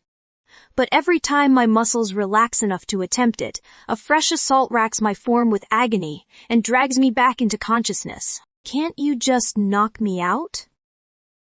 I ask the nurses, petting and soothing me. No, honey. The nearest one coos. I know it's terrible, but you're doing so well. She praises. Do you want some more ice? Number, I cry. Tears slipping from the corners of my eyes. I want Bastien. Drake strokes my hair back from my face, lowering his lips to my ear. Easy now, Celeste. He enunciates my false name pointedly. Remember who you are. I whip my head from right to left, my chest shaking with sobs as I grip the handrails at my sides with white-knuckled fists. I need him. I sob piteously. I can't do this without him. It's been so long since I let myself think of Bastien. I'd almost even convinced myself I don't miss him. I filled my imagination with my shiny new life, my burgeoning accomplishments and independence, telling myself I finally have everything I've ever wanted. But none of it feels right without my mate. It's true, I have so many things I've never been able to contemplate in the past. And it's true I'm happy with my freedom, but these past 6 months have felt just a little too much like a dream. Everything that's happening feels true in the moment. But something always seems off. A small part of my mind knows it isn't real. Eventually I have to wake up, and whenever I do, it's never easy. Sometimes it happens in the middle of the night, in those stolen hours when deep thoughts always seem to appear unbidden, and unspoken anxieties and emotions rear their ugly heads. Sometimes it happens listening to a familiar song or watching a movie scene that hits just a little too close to home. And sometimes it happens when something so jarring and unfathomable strikes that it becomes impossible to pretend any longer shooty.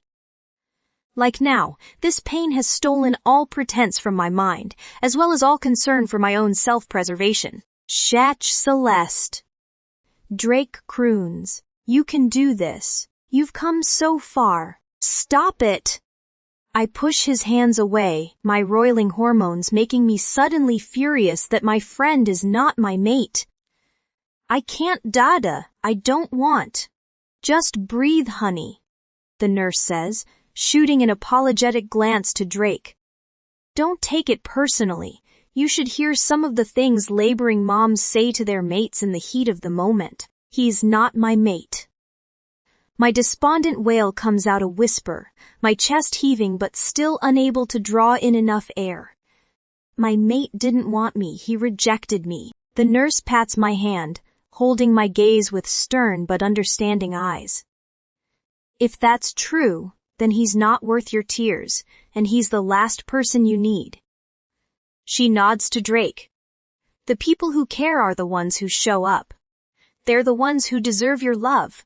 Don't let anyone tell you otherwise. My head falls back on the pillow as a contraction eases, and I sniffle pitifully. I'm sorry. I hiccup, reaching for my friend. I didn't mean it. I know, silly wolf. Drake grins, taking my hand again. It's okay. You're doing so well. Another contraction seizes my uterus, and I jolt forward off the bed with a howl. Liar. Just then the door opens, and my doctor sweeps in. She's pulling on gloves with a wide smile that makes me want to hit her. How are we doing, Celeste? She beams. Get this thing out of me. I demand weakly. Let's just see how far along we are, she suggests calmly. I moan and writhe as she examines me, feeling no relief at all when she announces, 10 centimeters. Her head peeks up from beneath the blanket covering my splayed legs. Are you ready to become a mom? I was ready 14 hours ago. I snap, infuriatingly. She just pats my leg and smiles. Then, let's get this show on the road. The nurses follow the doctor's instructions, positioning themselves on my sides and hooking their arms beneath my legs to help support me while she hunkers down at the end of the bed. I feel so guilty for resenting their touch, but no matter what encouragement or comfort anyone offers me, the fact remains that the only person I want is Bastian. I channel all my frustration, sorrow and fear into pushing, screaming and groaning at the top of my horse lungs. It happens in bursts, bearing down for 10 seconds at a time, bawling and retching in between pushes before starting all over again. After what feels like hours, the sensation of tearing from the inside out eases, and the doctor's obnoxiously perky voice announces, "It's a girl," before I can feel relief or joy or anything else for that matter. Something like an explosion bursts deep in my chest, washing over me in a flood of electricity. The sudden rush of power carries me floating on a tide of memory into the darkness as the hospital room and everyone in it disappears. Dow end. Drake's point of view. Elation fades to terror as I watch Celine faint, my attention swinging from her newborn daughter to her slumped body and lolling head. Wait, what's happening? I demand, jerking my head back and forth between the silent baby and my unconscious friend. Sir, please step back, the doctor advises. Her vitals are still strong. She may simply be overwhelmed. Despite her words, they're all gathering around Celine in a very concerned manner. And 3 different nurses are gathered around the baby, which has yet to cry. The heart monitor beeps steadily on, but the doctor is clearly running through a mental checklist, studying different machines and searching for warning signs on my friend's body. What's happening? I repeat authoritatively, utilizing my rank for the first time. She's lost consciousness. The doctor informs me unhelpfully, her heart rate and temperature have increased, but they're still within the normal range. This does happen sometimes. Even as she says the words, she looks uncertain. And the baby? I demand, why isn't it crying? These things don't always happen immediately. The doctor counters, more confidently this time, as if she heard us speaking. A tiny cry fills the air, the delicate screech of new life greeting the world. The nurses clean the tiny being and swaddle her in blankets while the doctor continues to work on Celine, eventually approaching me with the squalling bundle. Would you like to hold her? The nurse asks, offering me the baby. I accept her wordlessly, uncertain what to do other than cradle the tiny life, like she's made of glass. After standing frozen for a moment, I begin to sway gently on my feet, grinning when the baby's cries soften.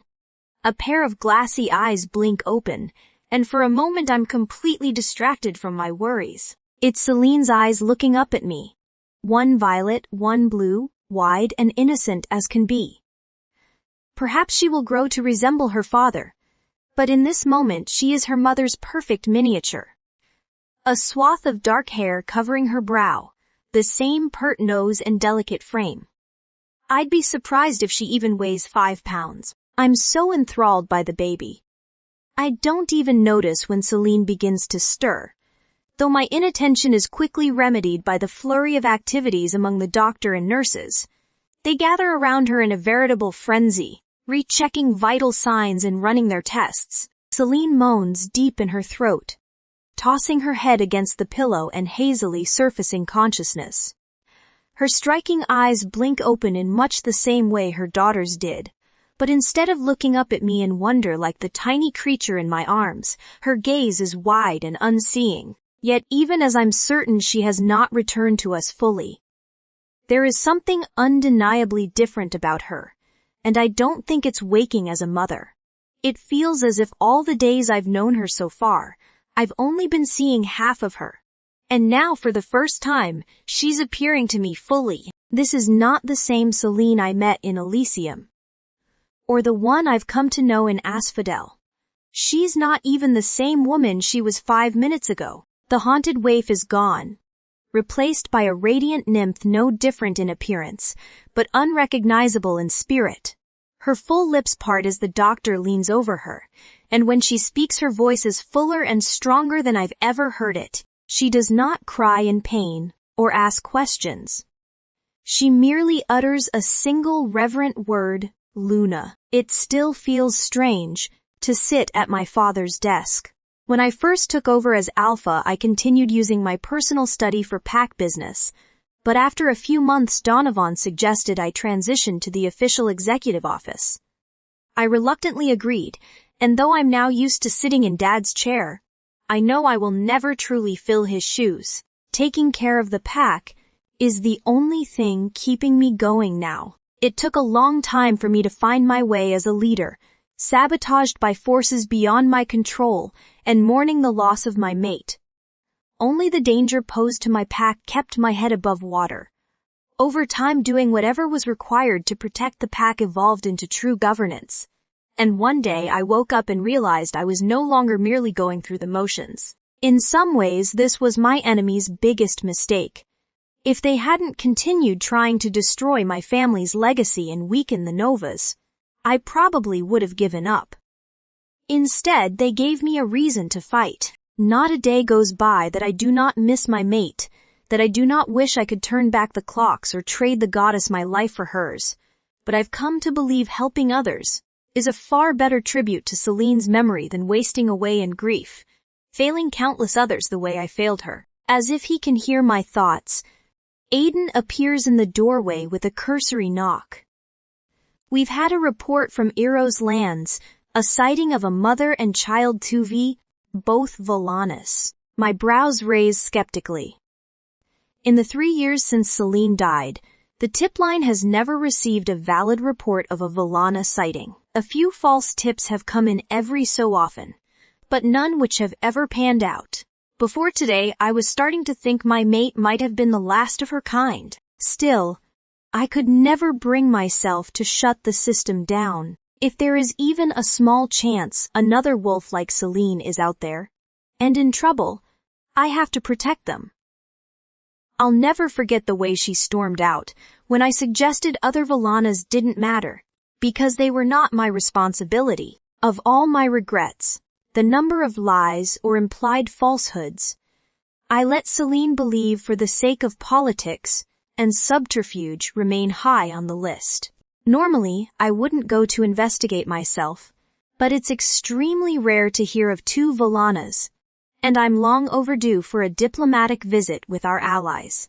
I haven't seen Drake Kavanaugh since my father's funeral. And though we have been in regular contact since his stepfather retired from being Alpha, we've yet to have a formal meeting as Alphas. Assemble a delegation for travel to Asphodel. I instruct my second-in-command. Our cover is a diplomatic mission. Donovan and I will handle the Kavanaughs while you investigate the tip. Bring along whoever you need for the search. Aiden raises one dark brow. You want to go in person? I nod slowly. Something feels different about this one. I confess, I can't explain it. I just feel like I have to see it through personally. He accepts my instincts without question. How soon do you want to leave? Immediately. Town. Drake's point of view. What do you mean the Novans are coming to Asphodel? I grit out slowly, barely able to believe my ears. My beta, Hugo, passes me a printed missive, detailing an imminent visit from Bastien Durand and a full diplomatic envoy. They're going to be here within the hour. he states contritely, bowing his head in apology. The message came in last night after we'd already left for the day. My wolf sits up at attention, hackles raised. Do we know why? An unplanned and urgent visit like this is never a good sign. It means something is wrong, and they didn't want to give us any time to prepare a defense or cover up. Do they know? My wolf wonders sharply. How could they? I think back, trying to smooth down the hairs standing on the back of my neck. The dispatch simply says there are critical security matters to discuss. Hugo shrugs. Fuck. My wolf gripes. Not good. You know what to do. I direct Hugo. Yes, Alpha. Before he reaches the door, the other wolf pulls up short, swearing under his breath. I cock my ears outward, immediately zeroing in on a rising cacophony from the water garden in front of the pack house. The commotion is already rippling through the residence, sentries scrambling to take up defensive positions and destroy evidence. We're too late. They're already here, I declare, resignation blooming in my bloodstream. Brace yourself, this is going to be ugly. It's impossible. I smell her the moment I step out of the car. Faint at first, whispers and traces on the air, and through the vaulted ceilings of the opulent pack house. Axel is already going berserk, despite the fact that it can't be true. We must be imagining it. Do you smell that? I ask Aiden and Donovan as the Eros officials lead us inside. I wasn't sure I was right. Aiden confirms I thought I must be misremembering, but it's Celine. I growl. I don't know how, but it's her scent, Bastian. She's dead. Donovan reminds me unhelpfully. I know my mate's scent. Axel responds for me, speaking directly to my beta's wolves in a true rarity. Just take it easy. This could be some sort of trick, Aiden advises. I knew it. Axel is clashing for control, running himself ragged trying to break free. I knew she wasn't gone. He rages. There were always a lot of things off about her death. I remind them. Things that didn't make sense. B2. I never felt our connection break. I never felt her go the way my mother did when Dad died. So what? You think the Eroses took her and staged the fire? Donovan inquires to what end. I don't con. At that moment, Drake Kavanaugh appears at the top of the staircase overlooking the foyer, and all thought leaves my head, while I could smell hints and whiffs of my mate lingering in the public garden and communal spaces of the house. The Eros Alpha reeks of her. They've been together very recently. And from the strength of the aroma, they're together often. The only reason he isn't already dead is because their scents aren't intertwined in the way of mates. He hasn't marked her, not she him. Aiden and Donovan's strong hands and the barrier of Kavanaugh's own guards prevent me from launching my body at the other man. Where is she? What have you done with her? I thunder, fangs salivating. Good to see you too, Durand. Drake drawls, descending the stairs with easy swagger. I take it you're looking for someone. If you've hurt her, I swear to the goddess you will not live to see the moon rise. I vow, thrashing against the wolves restraining me. Am I supposed to know who we're talking about?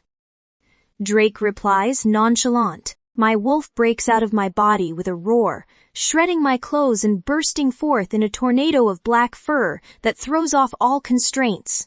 Betas and guards scramble to contain the threat and shield the Eros Alpha. But Drake simply stands there assessing my furious, glowing eyes and hostile bearing with cool disinterest. I don't understand you, Darand, he announces. If you were too much of a fool to appreciate what you had until it was gone. That's no fault of mine. What are you talking about? Aiden demands, his own wolf pushing at the surface. Your alpha seems to think I've taken something from him. Drake replies, rolling his eyes. But I assure you I've done nothing of the sort. He continues down the stairs with a lethal expression. What's more, I don't give out personal information about my pack members, but no matter who's asking. Another grumble of rage escapes me and Drake continues. In my experience, if a she-wolf feels the need to hide from a man, she has good reason. Here's the problem, Kavanaugh. Donovan interrupts. We're talking about the alpha's mate, who was a target for kidnapping and eventually murdered Fardi, or so we believed. How are we to know she's here of her own free will unless we can hear it from her directly? You can't. Drake answers unapologetically. Then we're going to have a problem.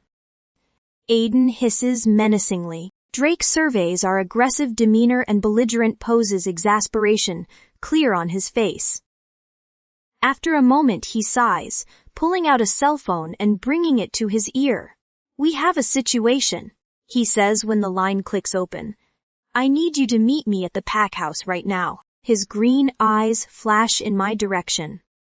Come alone. I change into a fresh set of clothes while we wait.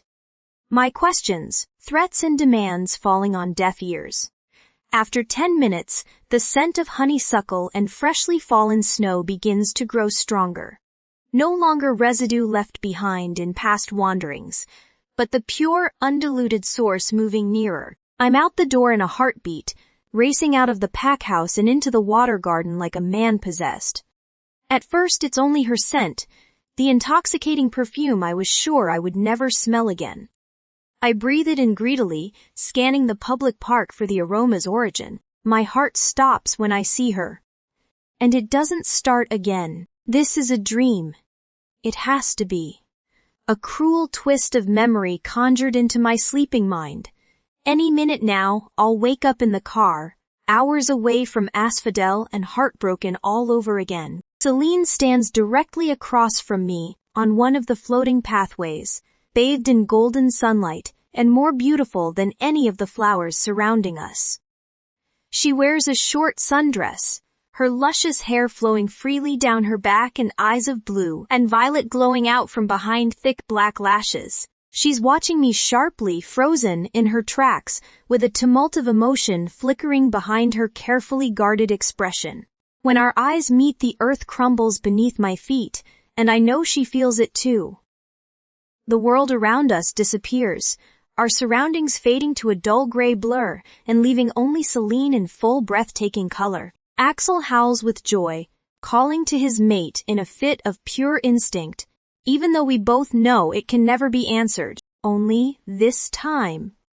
It is. Luna's melodic bay rises to meet the call of Bastian's wolf, sounds only we two can hear. I try with all my might to rein her back in. Luna, I groan internally, cut it out. I can't help it. She exclaims, he's calling me, get it together. I snap. He's no good, and he can't find out about Lila. This is a disaster. I can't believe Drake didn't warn me when he called.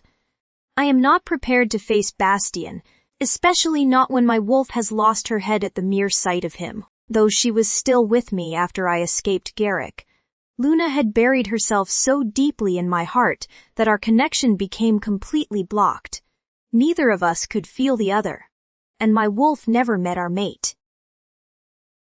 Things might have been different if Bastian had ever marked me, but he hadn't wanted me without Luna, so she stayed hidden until our daughter was born. Lila is the most precious gift I've ever received, and bringing her into the world unlocked Luna's trapped spirit. Looking back, I think she started to return the moment I conceived. My wolf senses began to resurface long before Lila actually arrived. But freeing Luna completely made it possible for me to love and appreciate my child as a mother should. My wolf healed my fractured soul, if not my broken heart. Luna whines as I cross the garden, coming to stand in front of my ex-husband. Goddess, I'd forgotten how handsome he is, how tall. It doesn't feel right to be so near him without our bodies touching. It takes all my strength not to reach out to him. Whatever he was expecting, it clearly wasn't this. His silver eyes stopped their hungry head-to-toe scan of my body. settling on my face and blinking in surprise. I can see the gears turning in his head, piecing together the puzzle of my presence here and replacing shock with confusion and anger. Is that really all you have to say to me? I cock my head to the side. What would you have me say? I thought you were dead, he barks, making Luna tuck her tail between her legs. Unlike my wolf, I have more than enough bad memories and regrets to withstand his ire. Oh, I'm sorry. Did my funeral get in the way of your wedding plans? Bastien looks like he might explode. What the hell are you talking about? Oh, I forgot. I press my palm to my cheek. Silly me. It can't have gotten in the way because you didn't bother going. Just then, Aiden appears at our side. Listen, I think we all appreciate that this is a very difficult and emotional situation, but I really don't think you want to have this conversation in public. Bastien and I both look around, realizing we've gathered quite an audience. Reluctantly, we pause our reunion to move into the pack house, heading for Drake's soundproofed office. I'm sorry. Are you really angry that I didn't go to your fake funeral? Bastien grumbles behind me as we ascend the stairs. I didn't set that fire, Bastien. I didn't do anything other than disappear. You assumed I was dead, and you threw the funeral. The bitterness I still carry prompts me to add, granted, I doubt you ask many questions. Having me out of the way had to have made your life easier. A huge hand catches my arm just above the elbow, pulling me to a halt while electricity zings through my nerve endings. I saw your body, he growls. The DNA matched yours. What? My face twists up in confusion. That's not possible. I assure you it is. He corrects me harshly. Your barbecued mate is not a sight you forget. Bastien's warm, tingling skin leaves mine as we continue walking. This doesn't make any sense. Why would someone rescue me and then go back to plant a fake body? I question aloud. What do you mean, someone rescued you? You said you just disappeared, he counters. Yes. After I woke up in the forest outside Elysium half dead from smoke inhalation. Bitterness coats my tongue. Clearly someone cared about me more than you did, because they pulled me out of the fire just in time. Celine. I didn't have my phone with me when you tried to call. Bastien implores me to understand. If I'd known you were in trouble, I would have dropped everything, like hell. There's no way he let his phone out of his sight in the middle of a kidnapping situation. He ignored that call, just like he ignored my calls every other time I needed him. It doesn't matter. I wave off his excuses. That's ancient history now. It isn't. Bastien insists. I've lived in nothing but regret for 3 years. There's so much I have to explain, so much. He trails off as the office doors close behind us. Goddess, I can't believe you're really alive. When Bastien moves forward like he's about to hug me, I jump out of the way. I'm not interested in excuses and lies. I don't want to hear your explanations. Crossing my arms over my chest, I shift to stand next to Drake, forming a united front against my ex. Asphodel is my home now. Bastien glowers at the Eros Alpha. Was this your doing then? The rescue, the body. I didn't know Celine was alive until after the funeral. Drake reveals, gesturing to me pointedly, she walked for 2 weeks through rogue territories to get here.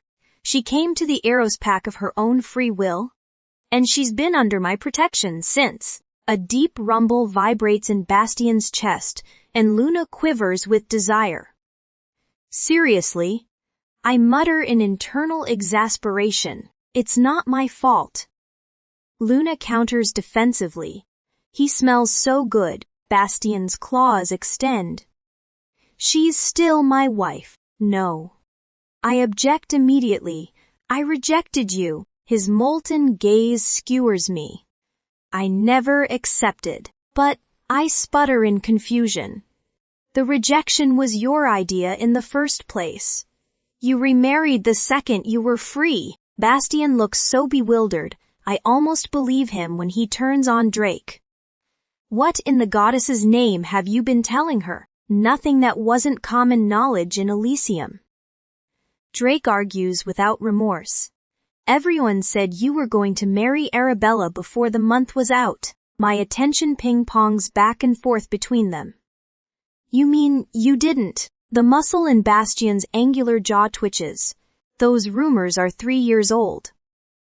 I suppose you conveniently forgot to tell Celine when they didn't pan out. He suggests gruffly. After all, it's not like we haven't been in contact. For a moment I let myself be distracted, looking at Drake in hurt and uncertainty before regaining my senses. What's one omission compared to everything Bastien put me through? I give myself a little shake. Stop it. It doesn't matter whether you remarried or that you didn't agree to the rejection. My life is here now. So if you came here to bring me home, then I'm sorry, fight. I'm not going anywhere. That's not why I came. His deep voice scrapes over my skin, sending a shiver down my spine.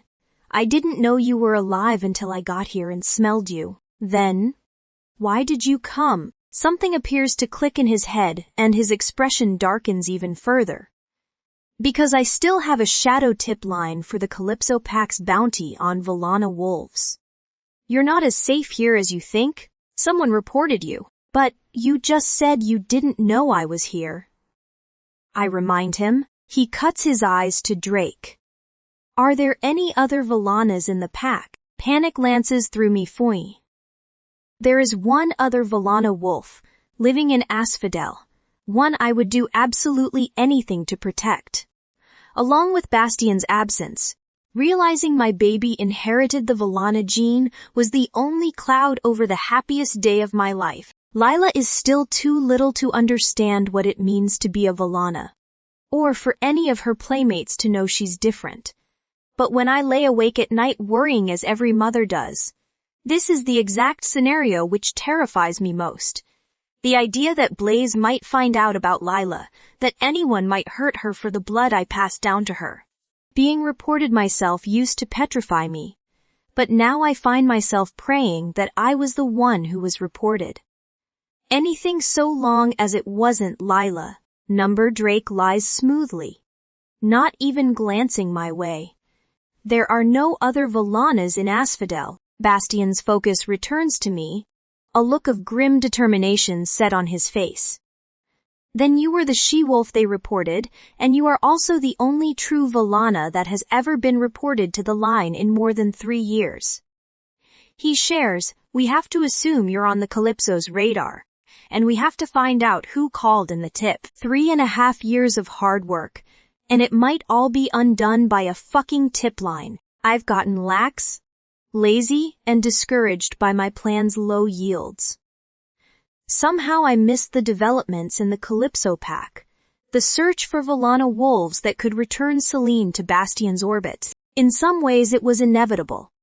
Bastien was bound to visit Arrow's lands one day, but I always imagined I'd have time to prepare, time to obscure Celine's presence in Asphodel and erase her scent. Granted, it's not as if things were going off without a hitch before. In fact, Bastien has proved to be imminently more resilient than I predicted. Rather than crumpling under grief and the crushing pressure of leadership, he's persevered, growing even stronger and sharper than before. Maybe I should have killed Celine after all. If Bastien's mate had truly died, he would never have been able to recover, let alone make a comeback. Even so, I could not bring myself to destroy such an innocent life. No matter her relationship with my cousin, she understands what it's like to have everything stolen. She understands having to rebuild a life from scratch and not having any power or control in your own fate. Not like Bastien and his father, not like the betas and leaders of the Nova Pack who have never wanted for anything, who have known only power and privilege. They owe their entire lives to accidents of fate, lucking out by being born first or being born wealthy. It's not as if I was born without any advantages myself, or like I haven't enjoyed any turns of good luck. The difference is that I have also lost. I paid costs no one should bear. Despite deserving so much better, I may be at the top of my game. But I could have achieved so much more by now if I was leading the Novas. They are the most powerful pack on the continent, second only to the Calypsos. At their helm, I could turn one pack into an empire. One day soon, I will see the fruits of my labor, when I finally destroy my cousin and take my rightful place as Elysium's alpha. But first, I have to find a way to get Celine away from Bastion and make sure he never learns about Lila. I need him weak and vulnerable to take away his reasons to live, not give him more to hang on to. I don't understand the Calypso's hunt for Vallana wolves, but I don't particularly care about that, Tsubi. So long as Celine is far away from Bastion, she's going to have to leave Arrow's territory, at least for a little while. I hate to see her start over yet again, but she's done it twice already, Foodie. What's one more time? Thawand. Bastion's point of view. How do we know you aren't saying all this to scare me into coming back to Elysium? Celine questions, her slender arms wrapped protectively around herself. Axel is pulling at my limbs. It's our job to soothe her. She shouldn't have to comfort herself. If we go near her now, she'll spook. I argue. He refuses to listen. She has her wolf again.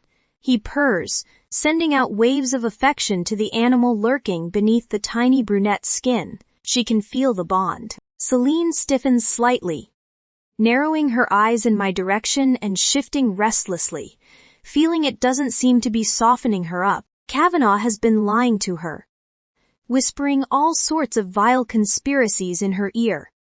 Axel asserts fiercely, we just have to explain. It's not just Kavanaugh.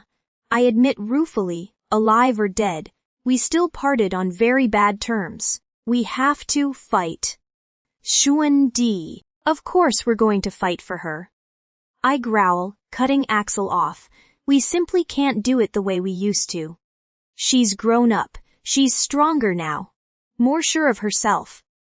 I'm afraid the days of cuddling her into submission are gone. I wouldn't lie about this. I admonish the accusation with stern rebuke. You know better than to think I'd ever frighten you for my own gain. Hold on.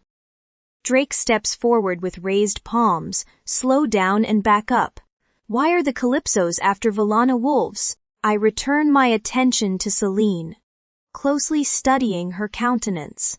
Does he know? My mate averts her gaze, shaking her head and biting her lip. Do you want to tell him? I prompt, stepping nearer. Luminous two-toned eyes travel between us, and I can feel her uncertainty as if it's my own. After a long moment with no resolution, I decide, if you're this unsure, the answer is no. This isn't something you take chances on. Would one of you please explain what's going on here? Drake grouses, all you need to know is that Blaze Denizen has bounty out for information on Vallana wolves. He's been looking for one for years, and if he finds Celine, he will kill her. Drake's eyes leap to Celine. There's been a bounty on you all this time and you never told me. Ha. Axel says smugly, not so close now. Are you Swamp Boy? I forgot. If she tried telling me such a blatant lie, I'd threaten to put her over my knee. But somehow I don't mind her disrespecting the Eros Alpha this way. Why would he kill her? Drake demands of me, because he's a rabid dog without a leash. I summarize coldly. When I discovered the bounty, I set up a shadow system so that we could intercept anyone trying to turn in a Vallana before Denizen's own search could spread to this part of the continent. You kept it going all this time? Celine interrupts abruptly, finally registering my earlier words with an odd catch in her voice. As I said, none of the reports we've received have ever identified a true Vallana. I explain. But yes, I kept it going just in case. And, thank the goddess you did. Axel exults. Drake opens his mouth to speak. But Celine is still looking at me with wide, wary eyes. Why? I'll explain that, and much more if you'd only give me the chance, little wolf. I offer earnestly, instantly throwing up the walls which had surrounded her since we first reunited in the garden. Celine straightens up and glowers at me, ignoring my words. So you're telling me that a member of my pack tried to report Celine to a homicidal maniac in exchange for money? Drake demands. In their defense, they probably don't know Denizen is homicidal. I concede. I'm sorry, but I find it hard to believe anyone calls that kind of line, thinking good things are going to result. Drake snarks. Did you trace the number? That's why we're here. I begin changing my mind halfway through the thought. Or it was. Now that I know my wife is alive, there are a few other things I'd like to work out first. Ex-wife. Celine and Drake correct in unison. Though I have plenty of anger for my mate at this moment, she isn't the one I turn on. Stay out of this. I bark at Kavanaugh. I'll stay part of this until Celine asks me to do otherwise. He answers, moving around his desk to stand in front of me, which, if you hadn't noticed, she isn't doing, almost a full head taller than the Arrow's wolf. I take great pleasure in towering over him, exuding undiluted menace. Celine isn't the one you should be worried about right now. I instruct ominously. In fact, she isn't yours to worry about ever. She chose me. Drake proclaims with bared fangs. That means she is. I would be very careful if I were you, Kavanaugh. I snarl.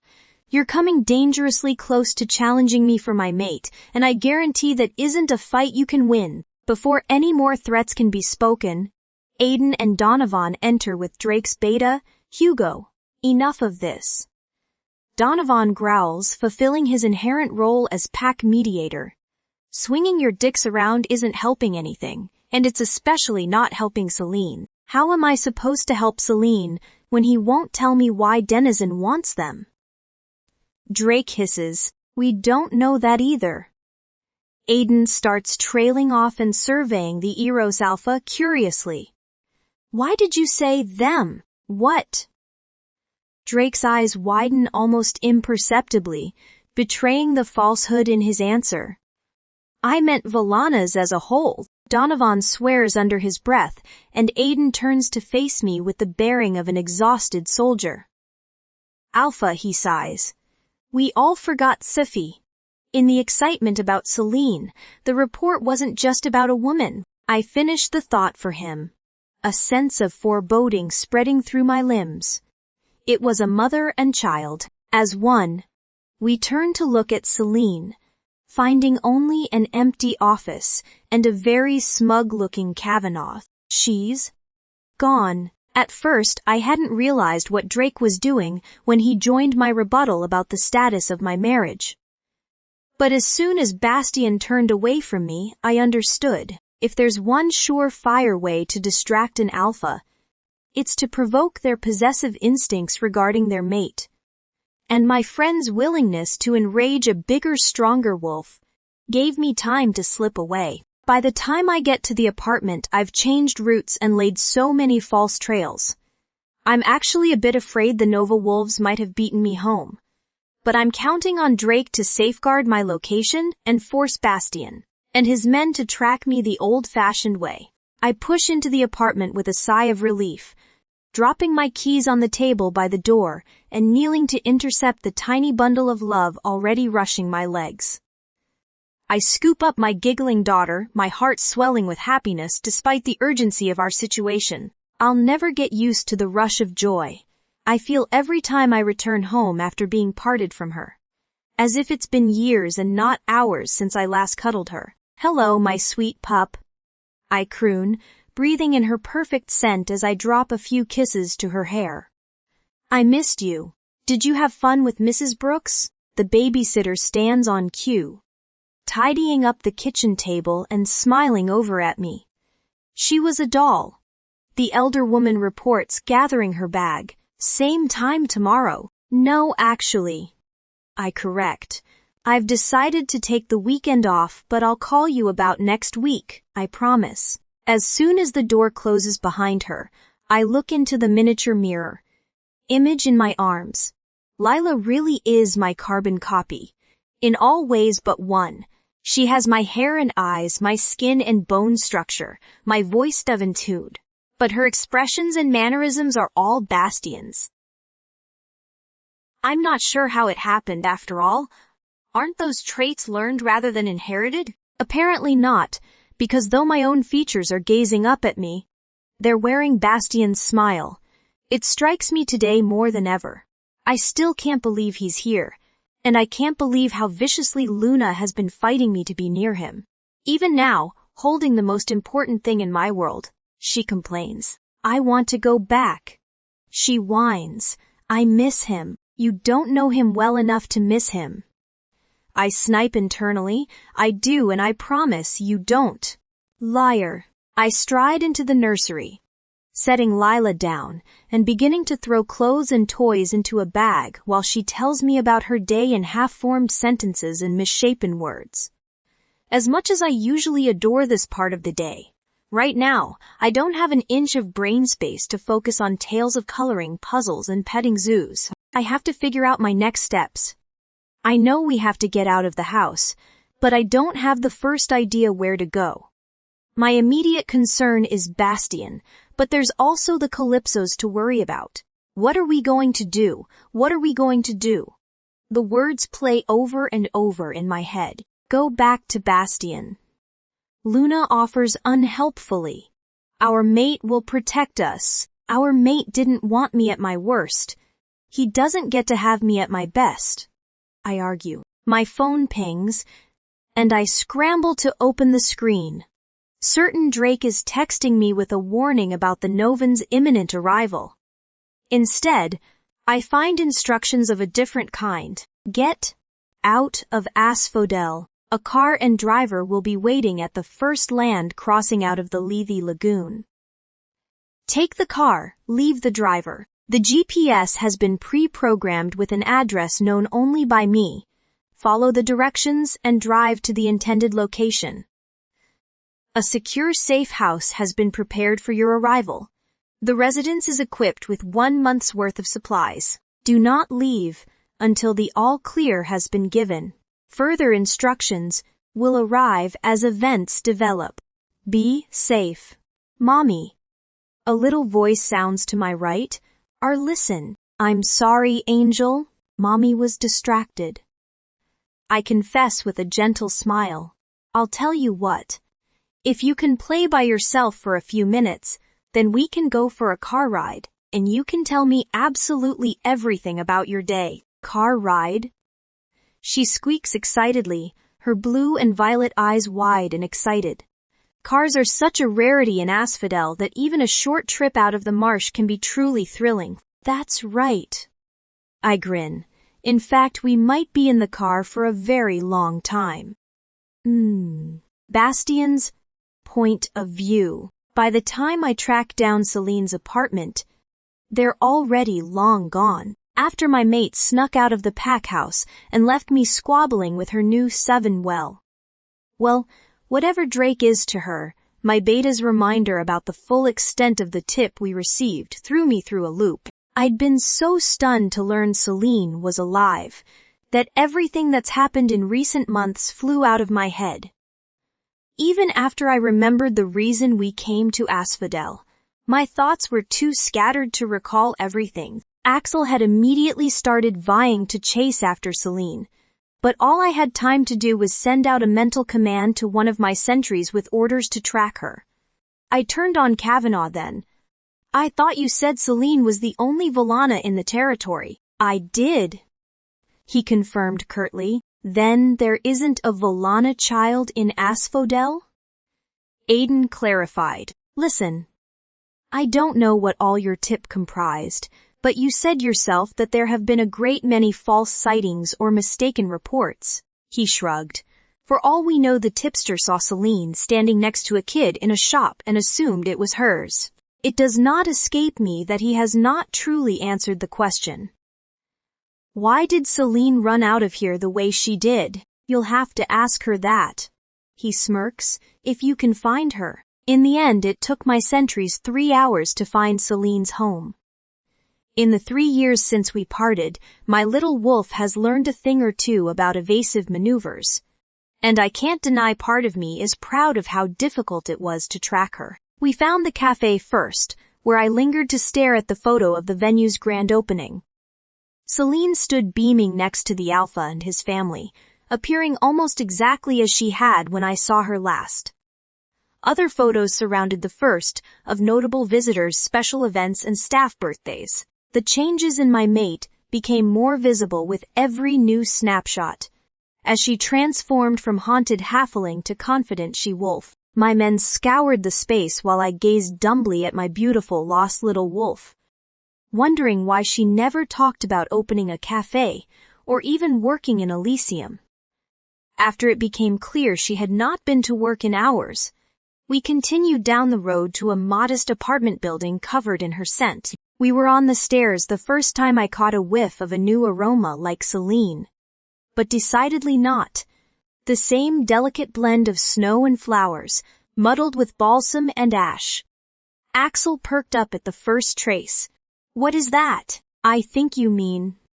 Who is that? We have to find it, he urges. It feels important. By the time we entered the apartment, the second scent had risen to equal the strength of my mate's, as deeply ingrained in the home as she is. Clearing the rooms one by one, we confirmed what was already obvious. Celine is not here.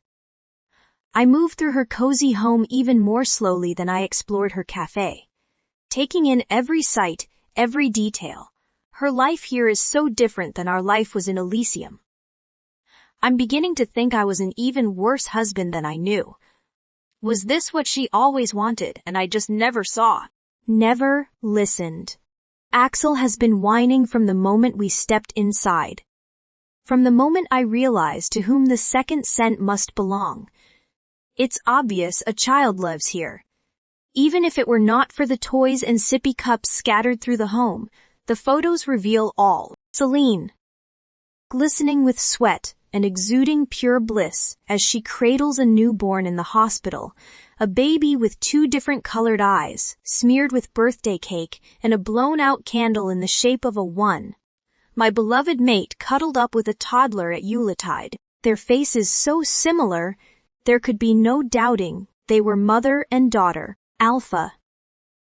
Aiden's voice calls to me from down a long hallway, and I follow the sound until I'm standing beside him in the doorway of a nursery, complete with a mural of the full moon over Elysium. I turn to Drake Kavanaugh, consumed by a riot of emotions too numerous to settle on just one. No Valana children in Asphodel, huh? By now, they'll have found the apartment. By now, Bastian will know about Lila. Will he know she's his? Will he recognize his own scent, like a bonfire in the nighttime forest, blended with my own through the apartment? Will Drake be safe at my mate's mercy now? The truth is out. I glance at my daughter in the rearview mirror, counting down the minutes until we finally reach the safe house. She's cozy in her car seat, playing with the cloth doll I gifted her at the equinox, babbling away happily in her own special language. We've been driving for more than 2 hours, and I'm beginning to worry that I haven't heard from Drake yet. Surely he should have been in contact by now. Surely he should have checked in to make sure we made it to the meetup with his driver, and were on the road. Mommy, Lila asks, catching me watching her. Where are we going? We're going on an adventure. I answer, pushing away my worries and adopting a light-hearted tone. Her tiny nose crinkles. What's an adventure? It's when you go somewhere new and have exciting and unexpected experiences. I explain. And do things you've never done before. And run away from ex-husbands and psychopathic dictators, my unhelpful thoughts suggest. Lots of things. Lila hums thoughtfully, staring out the window as the landscape whizzes by. Where's Rake? She wonders, using her baby name for the Eros Alpha. Uncle Drake is with What do you call the father of a 3-year-old who doesn't know he exists? A friend of ours. She perks up automatically. Playing, yes. I latch onto the description. They're playing. Keep away. With a toy. Lila suggests eagerly. With great effort, I manage to keep the bitter sarcasm out of my voice. With something our friend treated like a toy. I can't keep the smile from my face as I watch her intent expression. And with something else much more precious. I wanna play. Lila exclaims, buying my flimsy falsehoods as only a child could. We'll play all you want when we get to our fully furnished padded cell, intended to keep out serial killers and mad axe men. The castle. We're going to a castle. She squeals. Whoops. Well, not a real one, I hedge, not wanting to get her hopes up. Not like the ones from your books, but it's very high up and very safe, just like a castle. They were built so that no one who wasn't invited in could ever enter. We're going someplace just like that. At least, I hope we are. I can't be certain how secure the home is until we arrive, and I have a bad feeling that if Bastien tracks us here, no security measures in existence will keep him out, which is why we should be with him. Instead of alone in the middle of nowhere, would you please give it a rest, Luna? I beg. I know you're mad at me. I know you want Bastien, but you weren't there when we were together. You don't know what it was like, and Lila is more important. Lila is the most important thing in the world. Luna agrees. I'm already waiting for the other shoe to drop. Luna has been impossible from the moment she caught sight of our mate, and I'm certain her agreement is a misdirect. She doesn't disappoint, and her father is the only other person who could understand that the way we do. At best, her father would use her to trap us. At worst, he would claim her for himself and take her away from us. Is that what you want? You might have a history with the man, but you've never felt his wolf. Luna counters. I did. I know him in ways you don't. You just met him.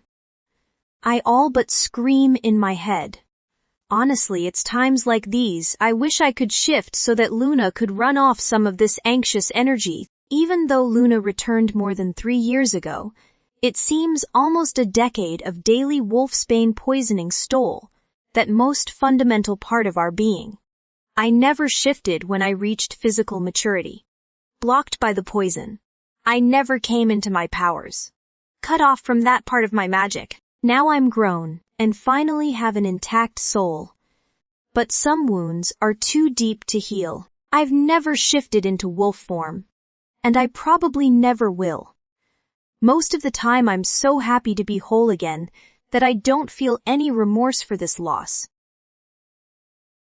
But right about now, I'd give my left arm to transform Sabine, no matter how painful the process. As the sun sets, the car's headlights flare automatically. And only 15 minutes later, the GPS pings. We're close. Rounding the final bend in the road. A fortress-like house comes into view, shielded on all sides by thick stone walls. I pull into the drive and put the car in park, jumping out of the vehicle as soon as I can and gathering Lila to explore our new residence. Howdy.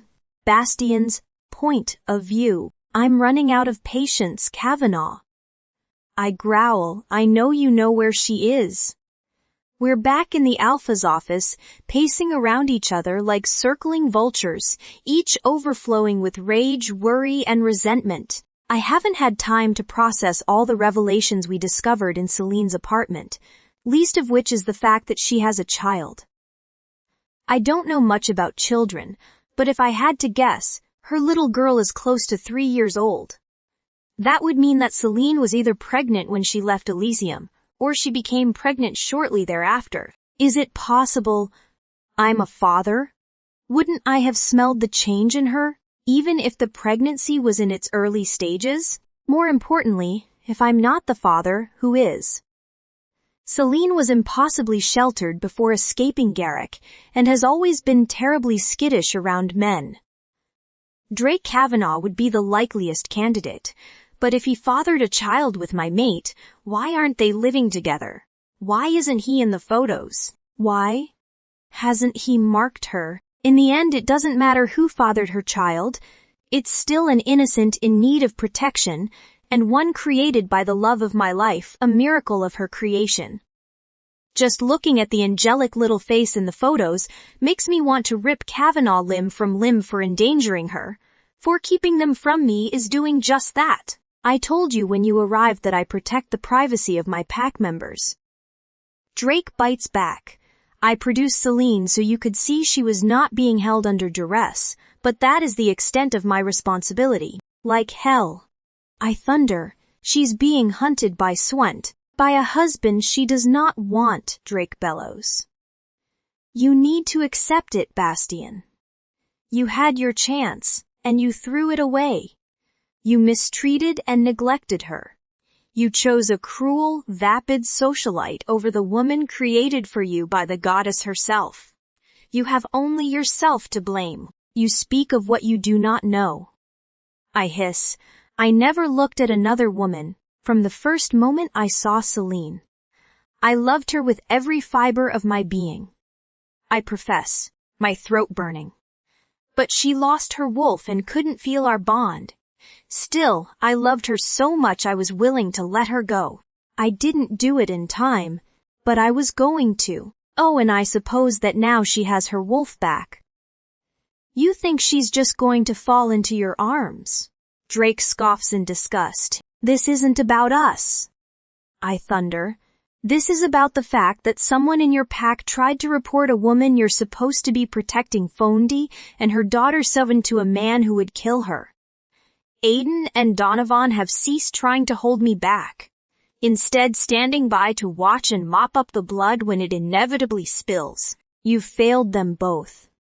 You are not equipped to protect them.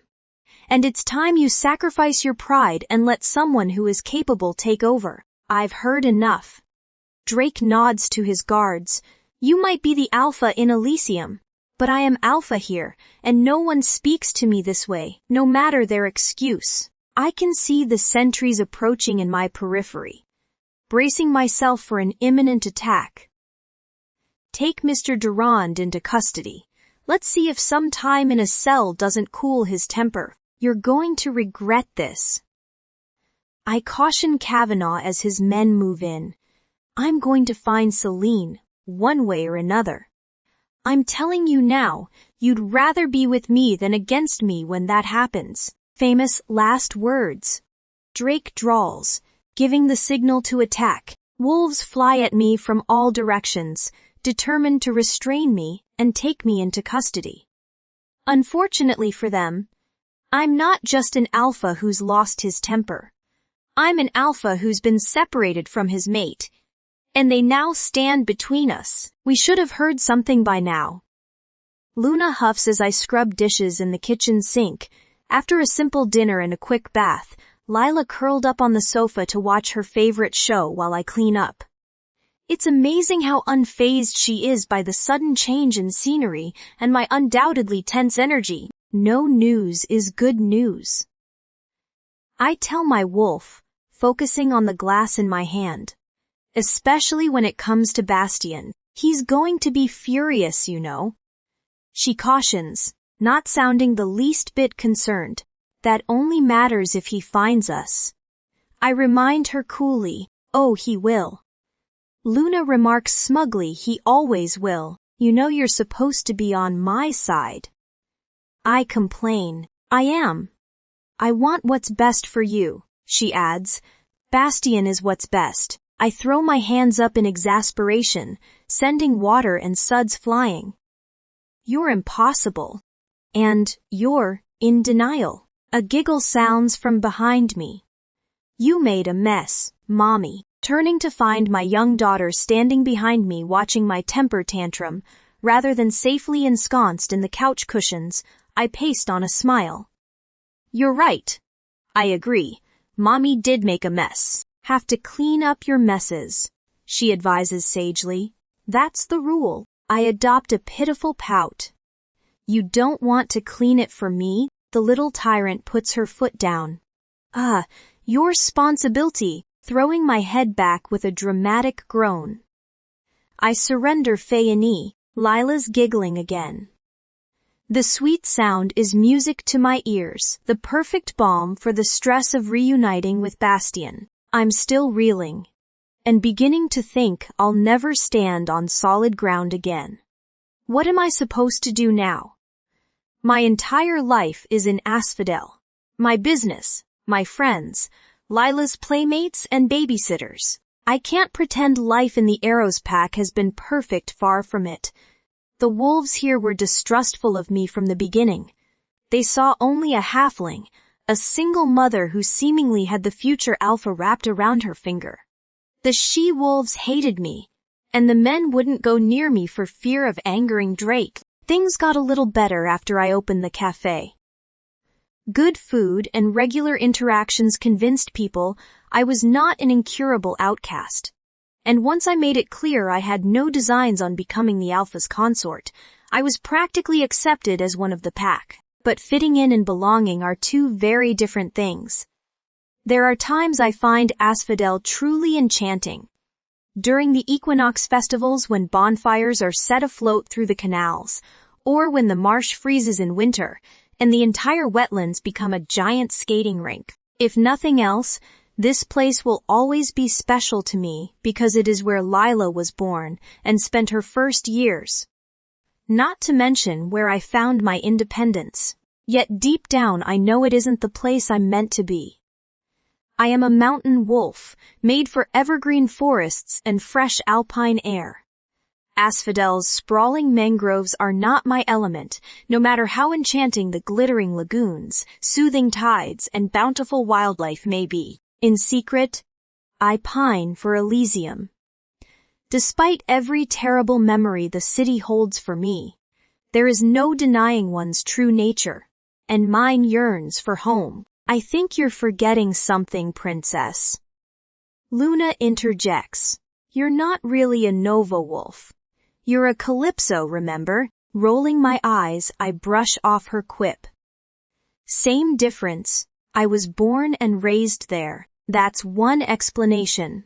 She purrs. Would you like to hear another? I don't even have to think about it. Number, unsurprisingly. She ignores me. You don't miss Elysium, you miss your mate. Oh, put a sock in it already. Tai Li Shu. Bastian's point of view, the attack is as brutal as it is ill-planned. Kavanaugh's wolves descend on me like a pack of rabid dogs. But they're no match for Aiden, Donovan and me. It's disgraceful really that the alpha should set his men on us without joining the fight himself, not to mention the complete lack of sportsmanship in setting 12 wolves upon 3. Kavanaugh leaves before the fight is over, either heading for Celine or just seeking to escape the brawl. In truth, I'm astonished by his behavior. I always liked Drake. At least, I thought I did. I've never seen this side of him before, and never imagined he would be a threat to my relationship with Celine. He's certainly handsome enough, but he's alpha of a far weaker pack and no great protector. Drake's greatest asset is his brain fun. Not that there's anything wrong with that. It simply isn't enough when it comes to leading shifters. When did Celine and Drake even have occasion to form such a friendship? Wasn't my father's birthday the first time they met? Is it possible he could have been the man she described being in love with since she was a child? I suppose it's possible, but if that was the case, why aren't they together now? I continue running through the possibilities as the Eros wolves mount a fresh assault with reinforcements from a lower floor. Frankly, the fact that I'm able to perform my mental gymnastics amidst a bloody fight only goes to show how mismatched we are to our opponents. Once the floor is littered with unconscious wolves, my betas and I depart the pack house with great haste. Celine fled hours ago. She could be hundreds of miles away by now. How the hell are we going to find her? I breathe. With a truly devious grin, Aiden pulls a sleek black cell phone from his pocket. How much do you want to bet Celine's phone is set to share her location with Kavanaugh? How did you get that? Donovan asks in astonishment. The asshole was so distracted insulting you, he forgot he left his phone on his desk. My friend laughs. Even if they don't have location sharing activated, the number is enough to track it as long as it's turned on. How soon can we get into it? I question, my voice gruff from excitement rather than anger. It's already done. His fangs gleam in the fading sunlight. For a smart guy, he's not very good at shielding his screen when he enters his passcode.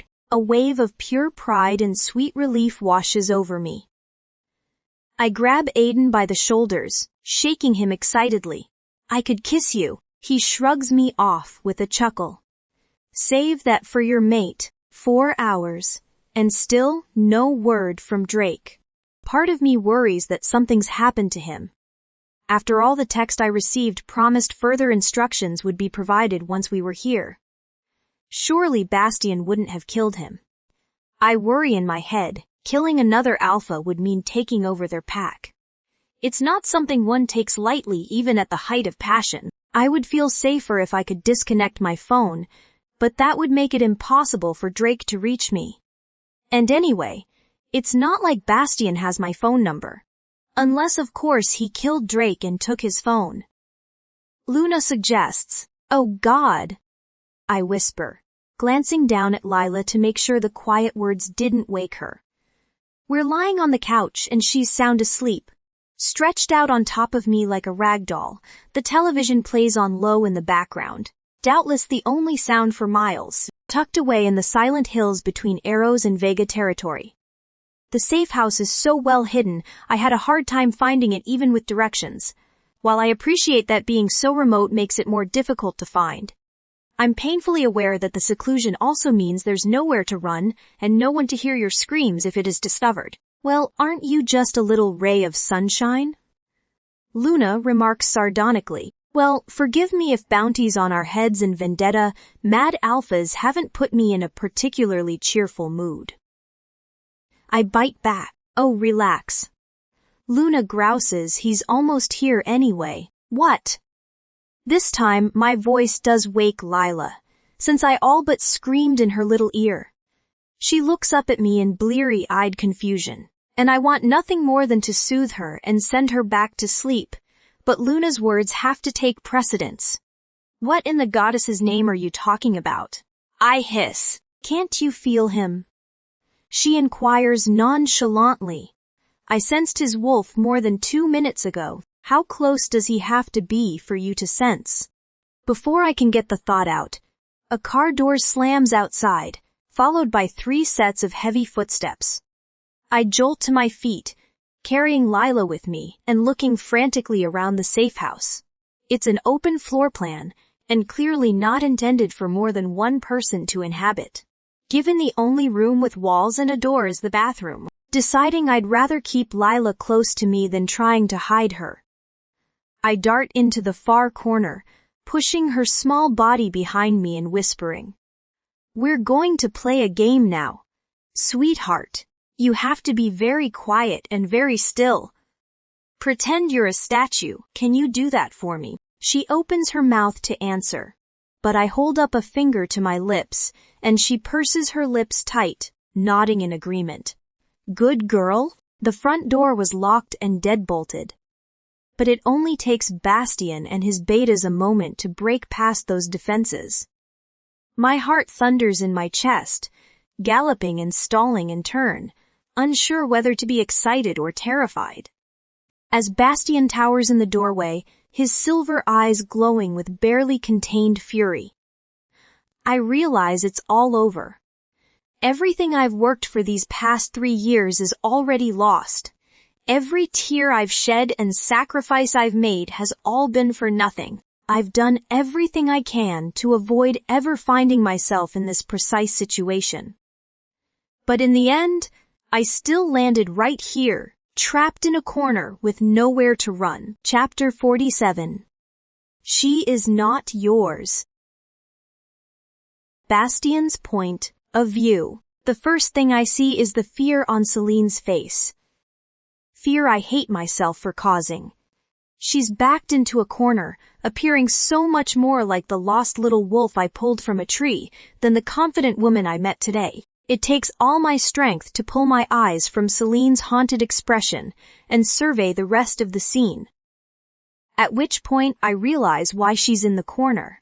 The tiny body is visible even now, with pint-sized hands clutching her skirt and a gleaming pair of two-toned eyes peeking out from behind her leg. Mate. Axel croons with satisfaction. And Mate's pup. Mine.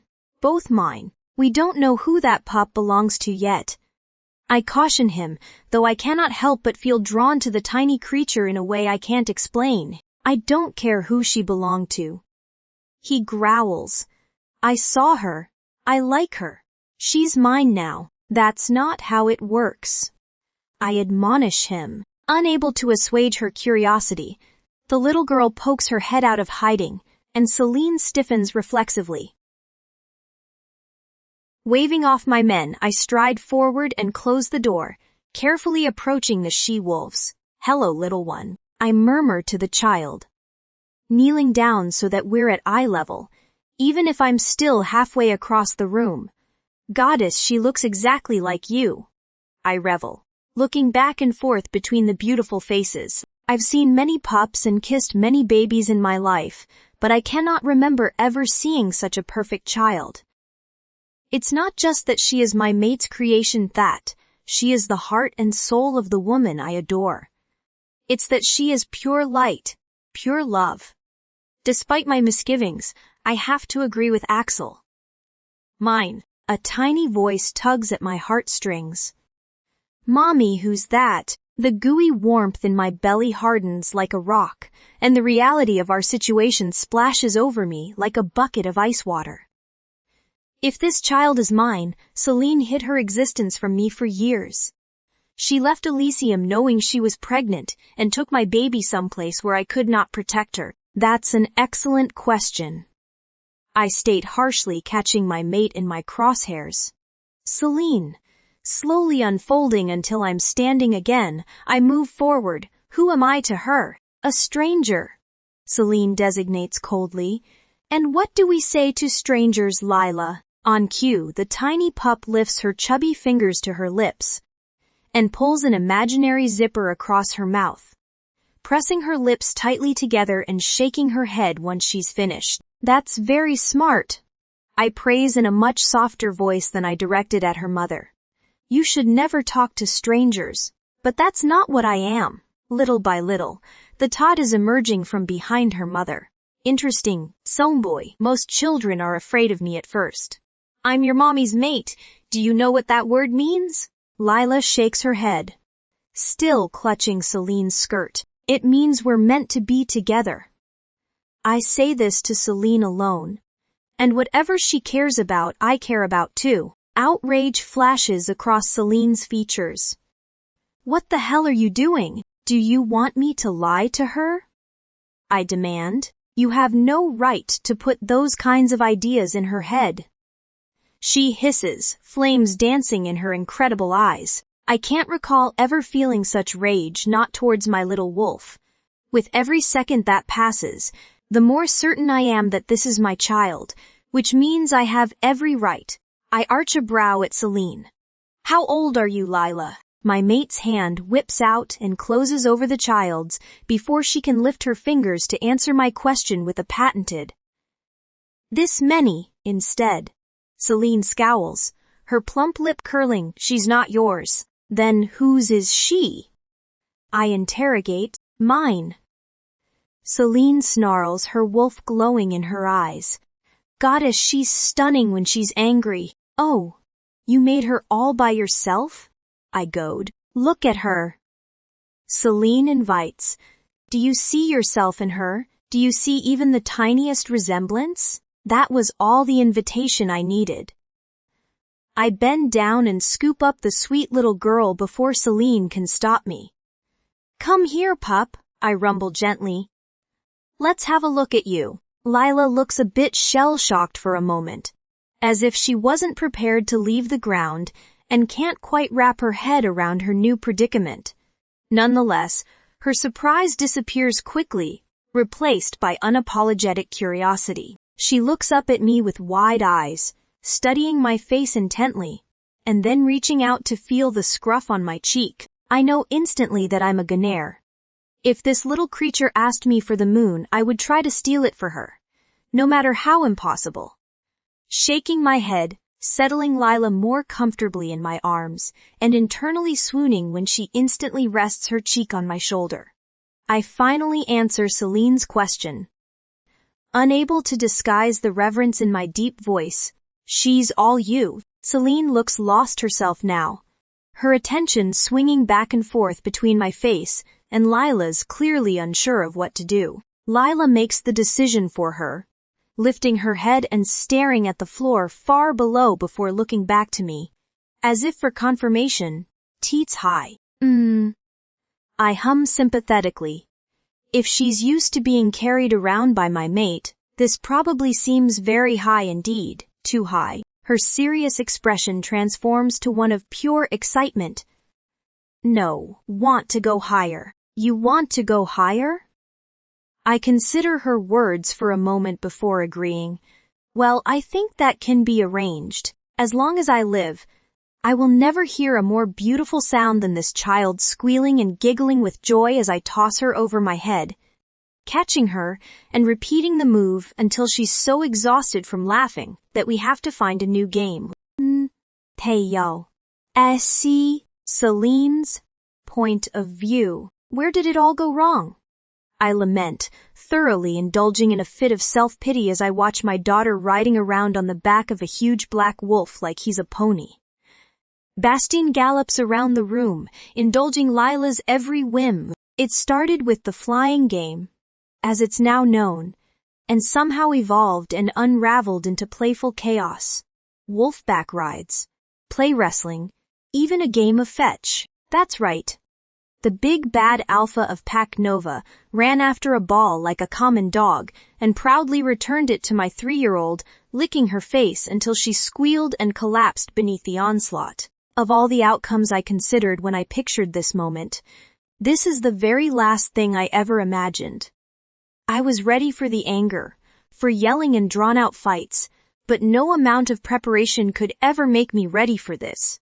For watching Lila play with her father for the first time in her life. When the tears begin to fall, I sneak away to the bathroom, thankfully unnoticed amidst the raucous play.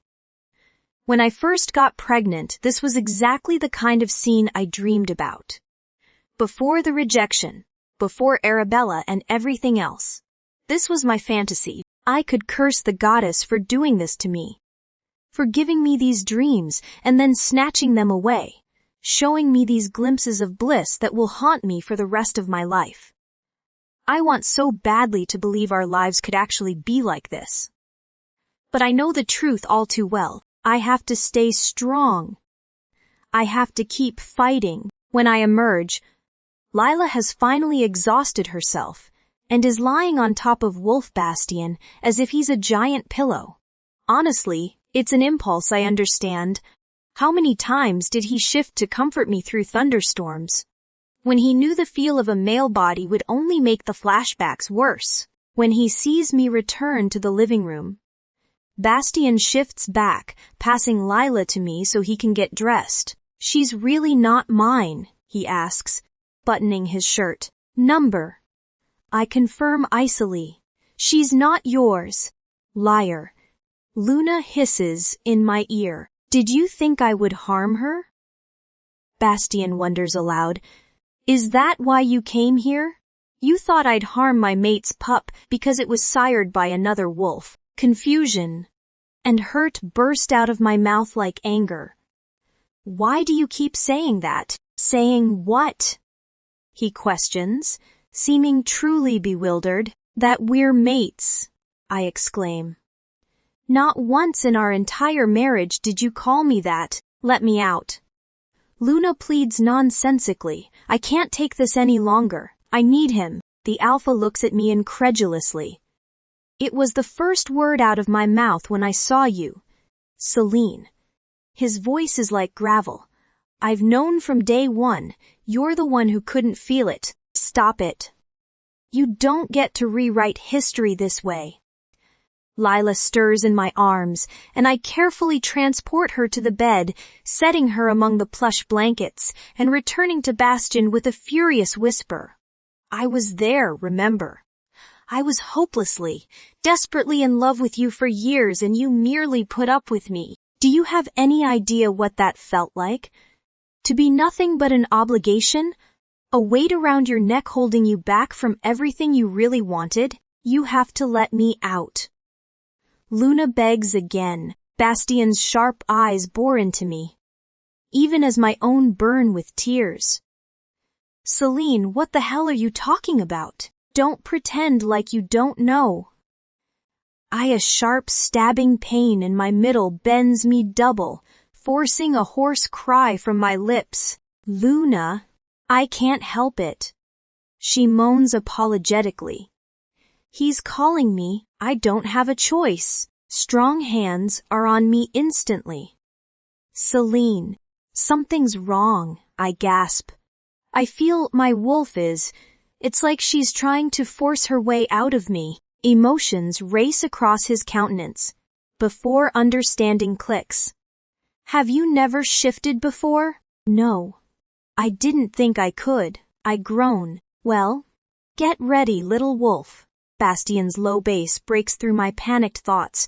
Because you're about to. You're doing this. Celine accuses wretchedly. Your wolf is doing this. What is she talking about? I demand of Axel. She's near her mate. Her instinct is to change. It has to happen eventually, Cindy. Her wolf has never been free. I swear under my breath. I know he's right, but the timing is terrible. I remember my first shift, vividly Sunday says. It's a horrible process, requiring almost every bone in the body to break and reform, slow and agonizing. Thankfully, shifting gets easier and easier until it's effortless. But there's no way to make the first few any easier. You just have to suffer through. It isn't like that, sweetheart. It's just your time. I explain apologetically. I gather up Celine and deposit her on the sofa, moaning and writhing before moving toward the bed to retrieve Lila. Aiden. I call through our mental link. He appears almost instantly. And I carry Lila to him. Celine is about to shift. I need you to take the pup until it's over. What are you doing? Celine snarls. Trying to rise from the couch and crumpling. You're not taking her anywhere. Handing off Lila, I return to my mate, pulling her up and speaking softly and urgently in her ear. Easy, Celine. He'll take care of her. No? She insists, a mother wolf in full defense mode. You can't have her, she's mine. Do you really want her to see this? I demand sternly. She'll be terrified. Celine's brow furrows, and I can see the gears in her head spinning with confusion, emotion warring with instinct. Don't take her from me. She finally begs, tears spilling from her eyelashes. No one is taking her from you, baby. I vow. You have my word. They're just going to get her someplace safe while you shift. I'll take you straight to her in the morning. Let me hug her goodbye. Celine requests pitifully. I nod to Aiden, and he returns Lila to her mother's arms for a tearful cuddle before removing her again. And leaving Celine and I alone in the safe house. My mate curls up into a little ball, rocking herself back and forth and clamping her eyes shut. How long is it going to take? I reach for her, sighing when she flinches away. Everyone is different. If you're lucky, it will be an hour or so. If you're unlucky, it could be all night. Celine whines, undoubtedly dreading the idea of such a long transformation. I don't have the heart to tell her what she's feeling now is only the beginning. My stomach drops. I can't remember ever feeling so helpless as I do now. Sitting by and doing nothing goes against the very core of my being, as does seeing someone in trouble and not being able to help. You know how to comfort her. Axel growls. She doesn't want me to touch her. I growl back. She doesn't know what she wants right now. She hurts. Make her feel better. He orders, a note of strain in his normally steady voice, grumbling under my breath. I reach for Celine again, this time refusing to let her evade my grasp. She tries to fight me, but every time she lashes out, a new spasm of pain cripples her, and her attacks wane. Tucking her small body against mine, I hush her protests and massage her sore muscles. Just breathe, little wolf, it's okay. I promise. I'm here, I'm not going to leave you. Why are you doing this? She asks deliriously. What do you mean? I inquire, inhaling her sweet scent and trying not to feeling any happiness to have her back in my arms. Yes. Under any other circumstances I would be thrilled, but having her writhe in agony next to me kind of takes some of the romance out of the moment. Why are you here? Celine clarifies, a bit more firmly, because you're my mate, and you need me. I answer easily. Before she can answer, a sickening cracking noise fills the air, and Celine's back bows as she howls with pain. Shush! I know, sweetheart. I know it hurts. I blame you for this. She informs me when she can breathe again. If you'd stayed in Elysium where you belong, this wouldn't be happening. That's not very fair to your wolf, Celine. I chastise without venom. Do you really think it would be fair to keep her trapped inside you forever? Celine keens, despondently. Besides, I continue, petting her hair, if you don't know what shifting is like, how will you be able to help Lila through it when the time comes? Stop being logical when I'm trying to feel sorry for myself. She growls, I'm sorry. I repent. You're right. This is a terrible, horrible thing to go through, and I wish I could protect you from it somehow. I'd go through it for you if I could. Celine's tossing her head back and forth now, her eyes clenched shut and face glistening with sweat. Stop being nice to me, she orders. Why? I question. You didn't want me without my wolf. She cries, seemingly out of nowhere.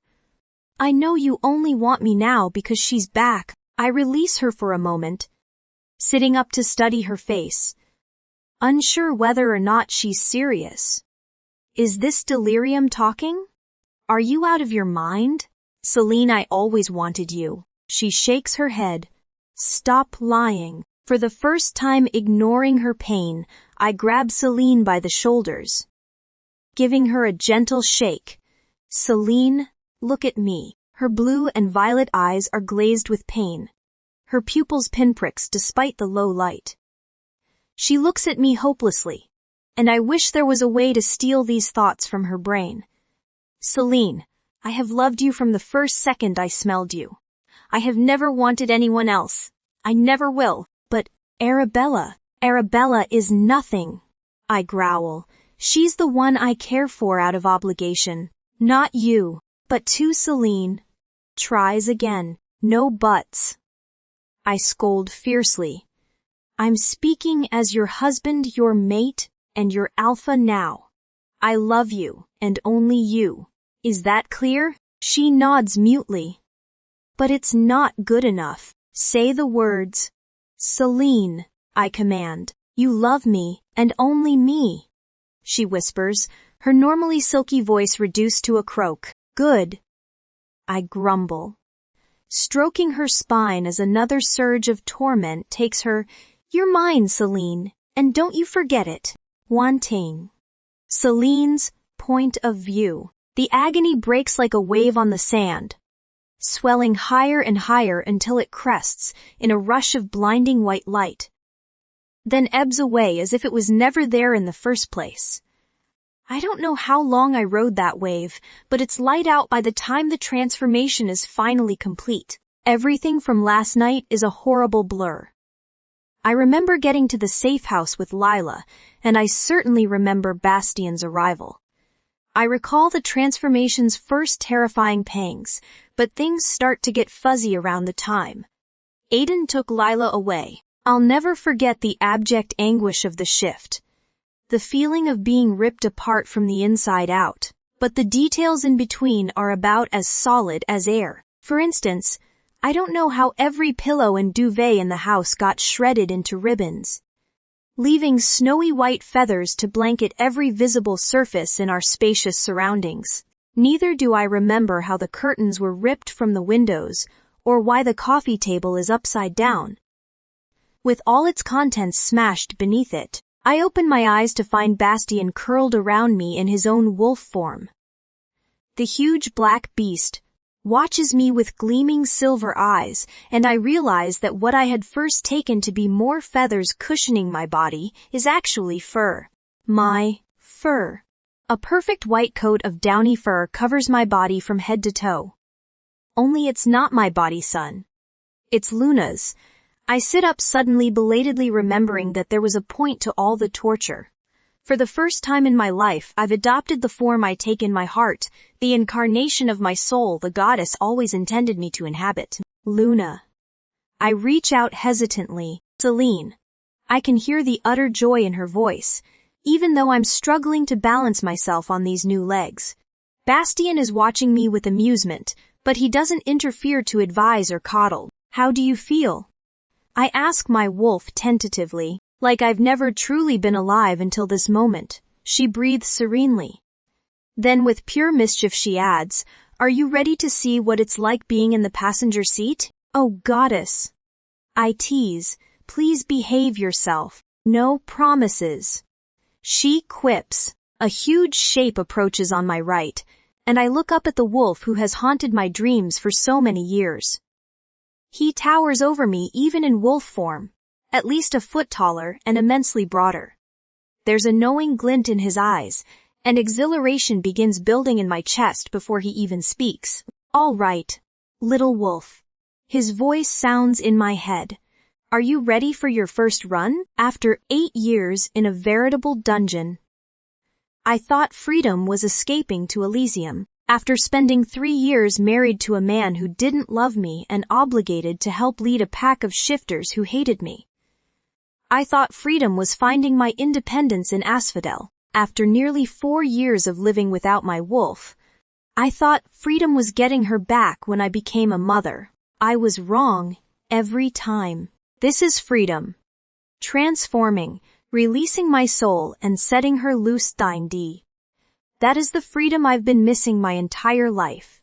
Running on all fours through the rolling Vega hills with no map and no limitations, no hurdles to jump or weight slowing me down. It's adrenaline like I've never experienced. I don't care that I'm not in the forest, or that it's broad daylight. I don't care that I'm still getting used to 4 legs and a tail, which makes my loping stride significantly less graceful than Bastien's. The truth is that I don't have a care in the world. Even my concern for Lila has been dampened amidst this incredible high. Partly because I now recognize the wisdom of removing her from the scene of my shift, and partly because I simply cannot bring myself to feel anything but happiness in this moment. Bastien runs alongside me, hanging back to keep pace with me rather than running miles ahead as he could. Luna couldn't be more thrilled. As far as she's concerned, the only thing better than being free is being free with Bastien. Her response to the alpha has been very illuminating for me. I'm beginning to understand how the mating bond can drive shifters mad or destroy relationships between chosen mates. If Luna had her way, I would be back in Bastien's bed already. But fortunately for us, I have not forgotten our past. He can try to rewrite our story as many ways as he wishes. But the fact remains he had his chance with me, and he wasted it. Bastien's point of view. Celine's pearly white coat stands out against the deep green hills, like the moon in darkened skies. Watching her streak over the dales in a blur of snowy limbs, I don't even mind slowing my pace to run next to her. She's more ecstatic than I've ever seen her, completely lost to the thrill of freedom, and finally experiencing the joy she so richly deserves. It always plagued me to know she could not shift. Every full moon run for which she was left behind, Every equinox she spent at home rather than in the forest to Thevend. She never complained. But I know how it hurt. After all, the instincts were still there. She just didn't have the abilities to satisfy them. So for all the pain of last night, this is so worth it. Her transformation was harrowing to say the least. When we get back, I have every intention of calling my mother to thank her for seeing me through the process when I was a young teenager. If my little mate could do that amount of damage to the safe house, I can only imagine how much of the house I destroyed. The destruction wasn't even the difficult part. It was watching someone you love go through such unbelievable agony. I'm glad I was there for her, particularly because I wasn't when she gave birth. No matter how hard I try to put the thoughts from my mind, I can't help but wonder who was there. If Lila is mine, sis, she isn't Teventi, it should have been me, even if Lila isn't mine. I hope she didn't face it alone. When we finally reach a stopping point, namely when Celine has run so far she can no longer make her legs work, she collapses in a puddle of worn-out wolf, a goofy grin on her face. I settle next to her, stretching out on the cool ground and waiting for her energy to be replenished enough to head back. It happens slowly. Little by little, the elation that has dominated her aura since waking up as a wolf slips away, and I have a sense of terrible foreboding that our brief detente is coming to a close. How much of last night do you remember? I ask, wondering if she was lucid enough to recall our argument about Arabella and Mayhood. I still don't understand where her misconceptions came from, or why she was so distraught. After all, she was in love with someone else throughout our entire marriage. So why did it bother her so much to think I didn't love her? There are so many more questions left to answer. But I know one thing for certain, Thindine, regardless of any misunderstandings. My mate felt unloved, and that is my fault and my fault alone. It can't be explained away or justified. I failed to make my feelings for her clear. Not much. She replies stiffly. Our conversation. I prompt. I remember you telling me to let Lila go with Aiden. She offers. Thank you, by the way, after seeing the house this morning. Well, I'm glad she wasn't there. Of course, I've checked with Aiden a couple of times through the night using our mental links. He always reported the same news. She's out, like a light, so you don't remember anything else. I press. The white wolf eyes me warily. Should I? Disappointment consumes me. I really thought we'd made a breakthrough. A few years ago I wouldn't have worried about her forgetting. I would have simply sat her down and rehashed the conversation from the start. Even if Celine was still as pliable as she'd been back then, I'm coming to realize I might not have known half as much about my marriage as I thought I had. How many of our discussions back then were colored by rumors and misunderstandings? How did we get to such a low place that my wife would turn to Drake instead of me? How little did she have to trust me that she would run from a burning building and walk 2 weeks through rogue territory rather than come home? Well, I know the answer to at least part of that. I never thought you kidnapped Arabella, you know. What? She blinks, taken aback. I was just trying to appease the enforcers for long enough to find Bella. I explain. I knew she'd clear you once we did. The fact is I wanted you under guard because I was afraid you would be the next target. I told you I don't want explanations. Celine retorts then. Looking curious, where did you find her anyway? An abandoned home in Old Town. I share, struggling to recall those horrible months after Celine supposedly died. Did you ever catch the person responsible? There's an odd note of sarcasm in her voice. The same person who was sabotaging everything else, I expect. Breathing a heavy sigh, I continue. They're still out there somewhere, still trying to pull the strings and wreak havoc, but I've gotten much better at anticipating their moves. How can you be sure they were related? She asks in that same odd tone. There was never a ransom. What other explanation is there but to cause terror? I reason. She's silent for a moment, before her head cocks to the side, a worried rather than curious expression on her furry face. Did you announce your trip here? I shrug. The pack knows I'm in Asphodel, but they don't know why. Celine's body twists up like a tightly wound string. Is there any way word might have gotten back that I'm alive? Shaking my head emphatically. I elaborate, the only people that know are my sworn allegiance. They wouldn't do so without my go-ahead, but if this person is still trying to sabotage you, couldn't they have followed you here? Celine proposes. You'd be an easier target outside of Elysium, sweetheart. I do know how to spot a tail. I remind her, we weren't followed, but Celine is on her feet. I want to go back. You should take a little more time to catch your breath. I frown. No, I want to get back to Lila. She argues. How do we get back to the safe house from here? Lila is fine. I assure her. Aiden says she slept through the night no problem. Bastien, I said.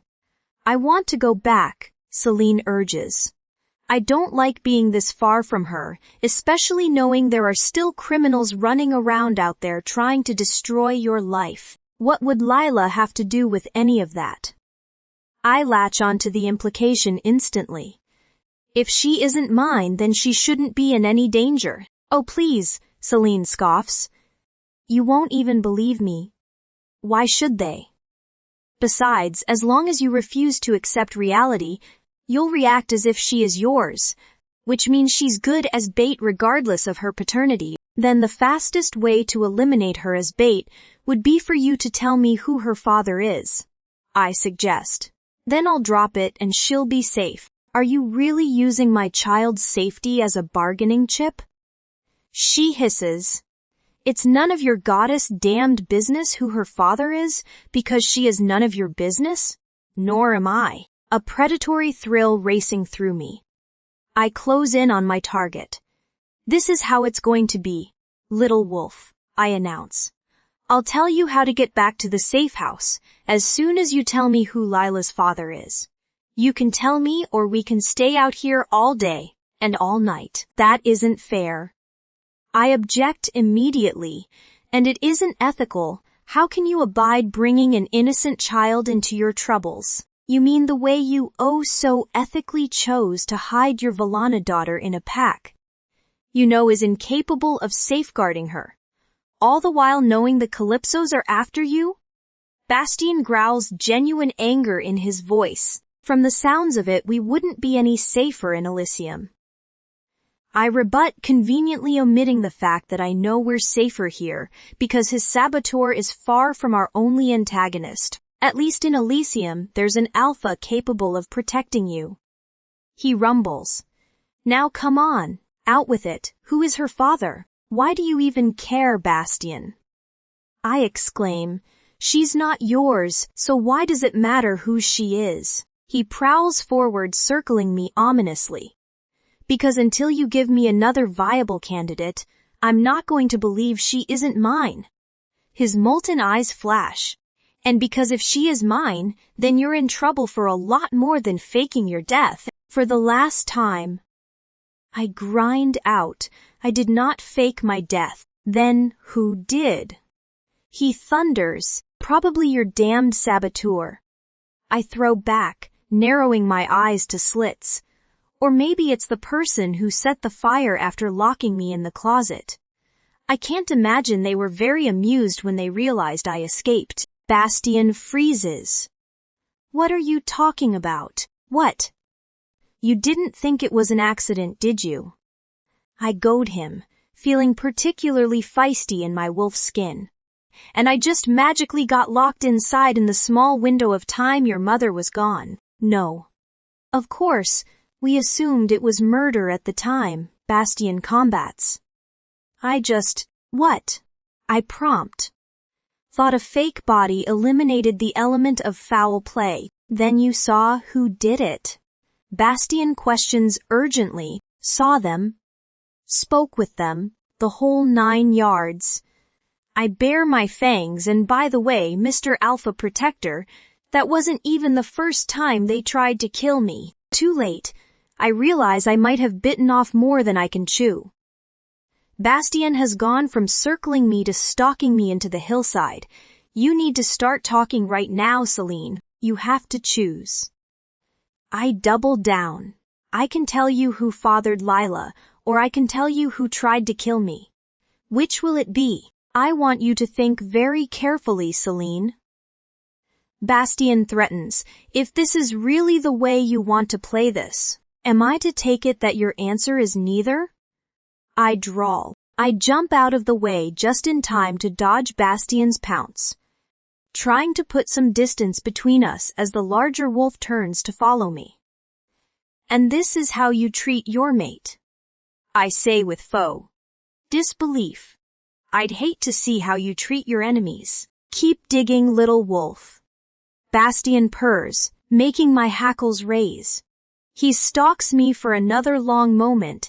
Is this little game of yours really more important to you than getting back to Lila? I falter at my daughter's name, pausing just long enough for Bastien to make his move. He lunges forward and catches my scruff between his teeth, holding me in place but not applying any pressure. I wriggle and squirm, but he simply pulls his head up and lifts my feet off the ground, leaving my paws bicycling in the air.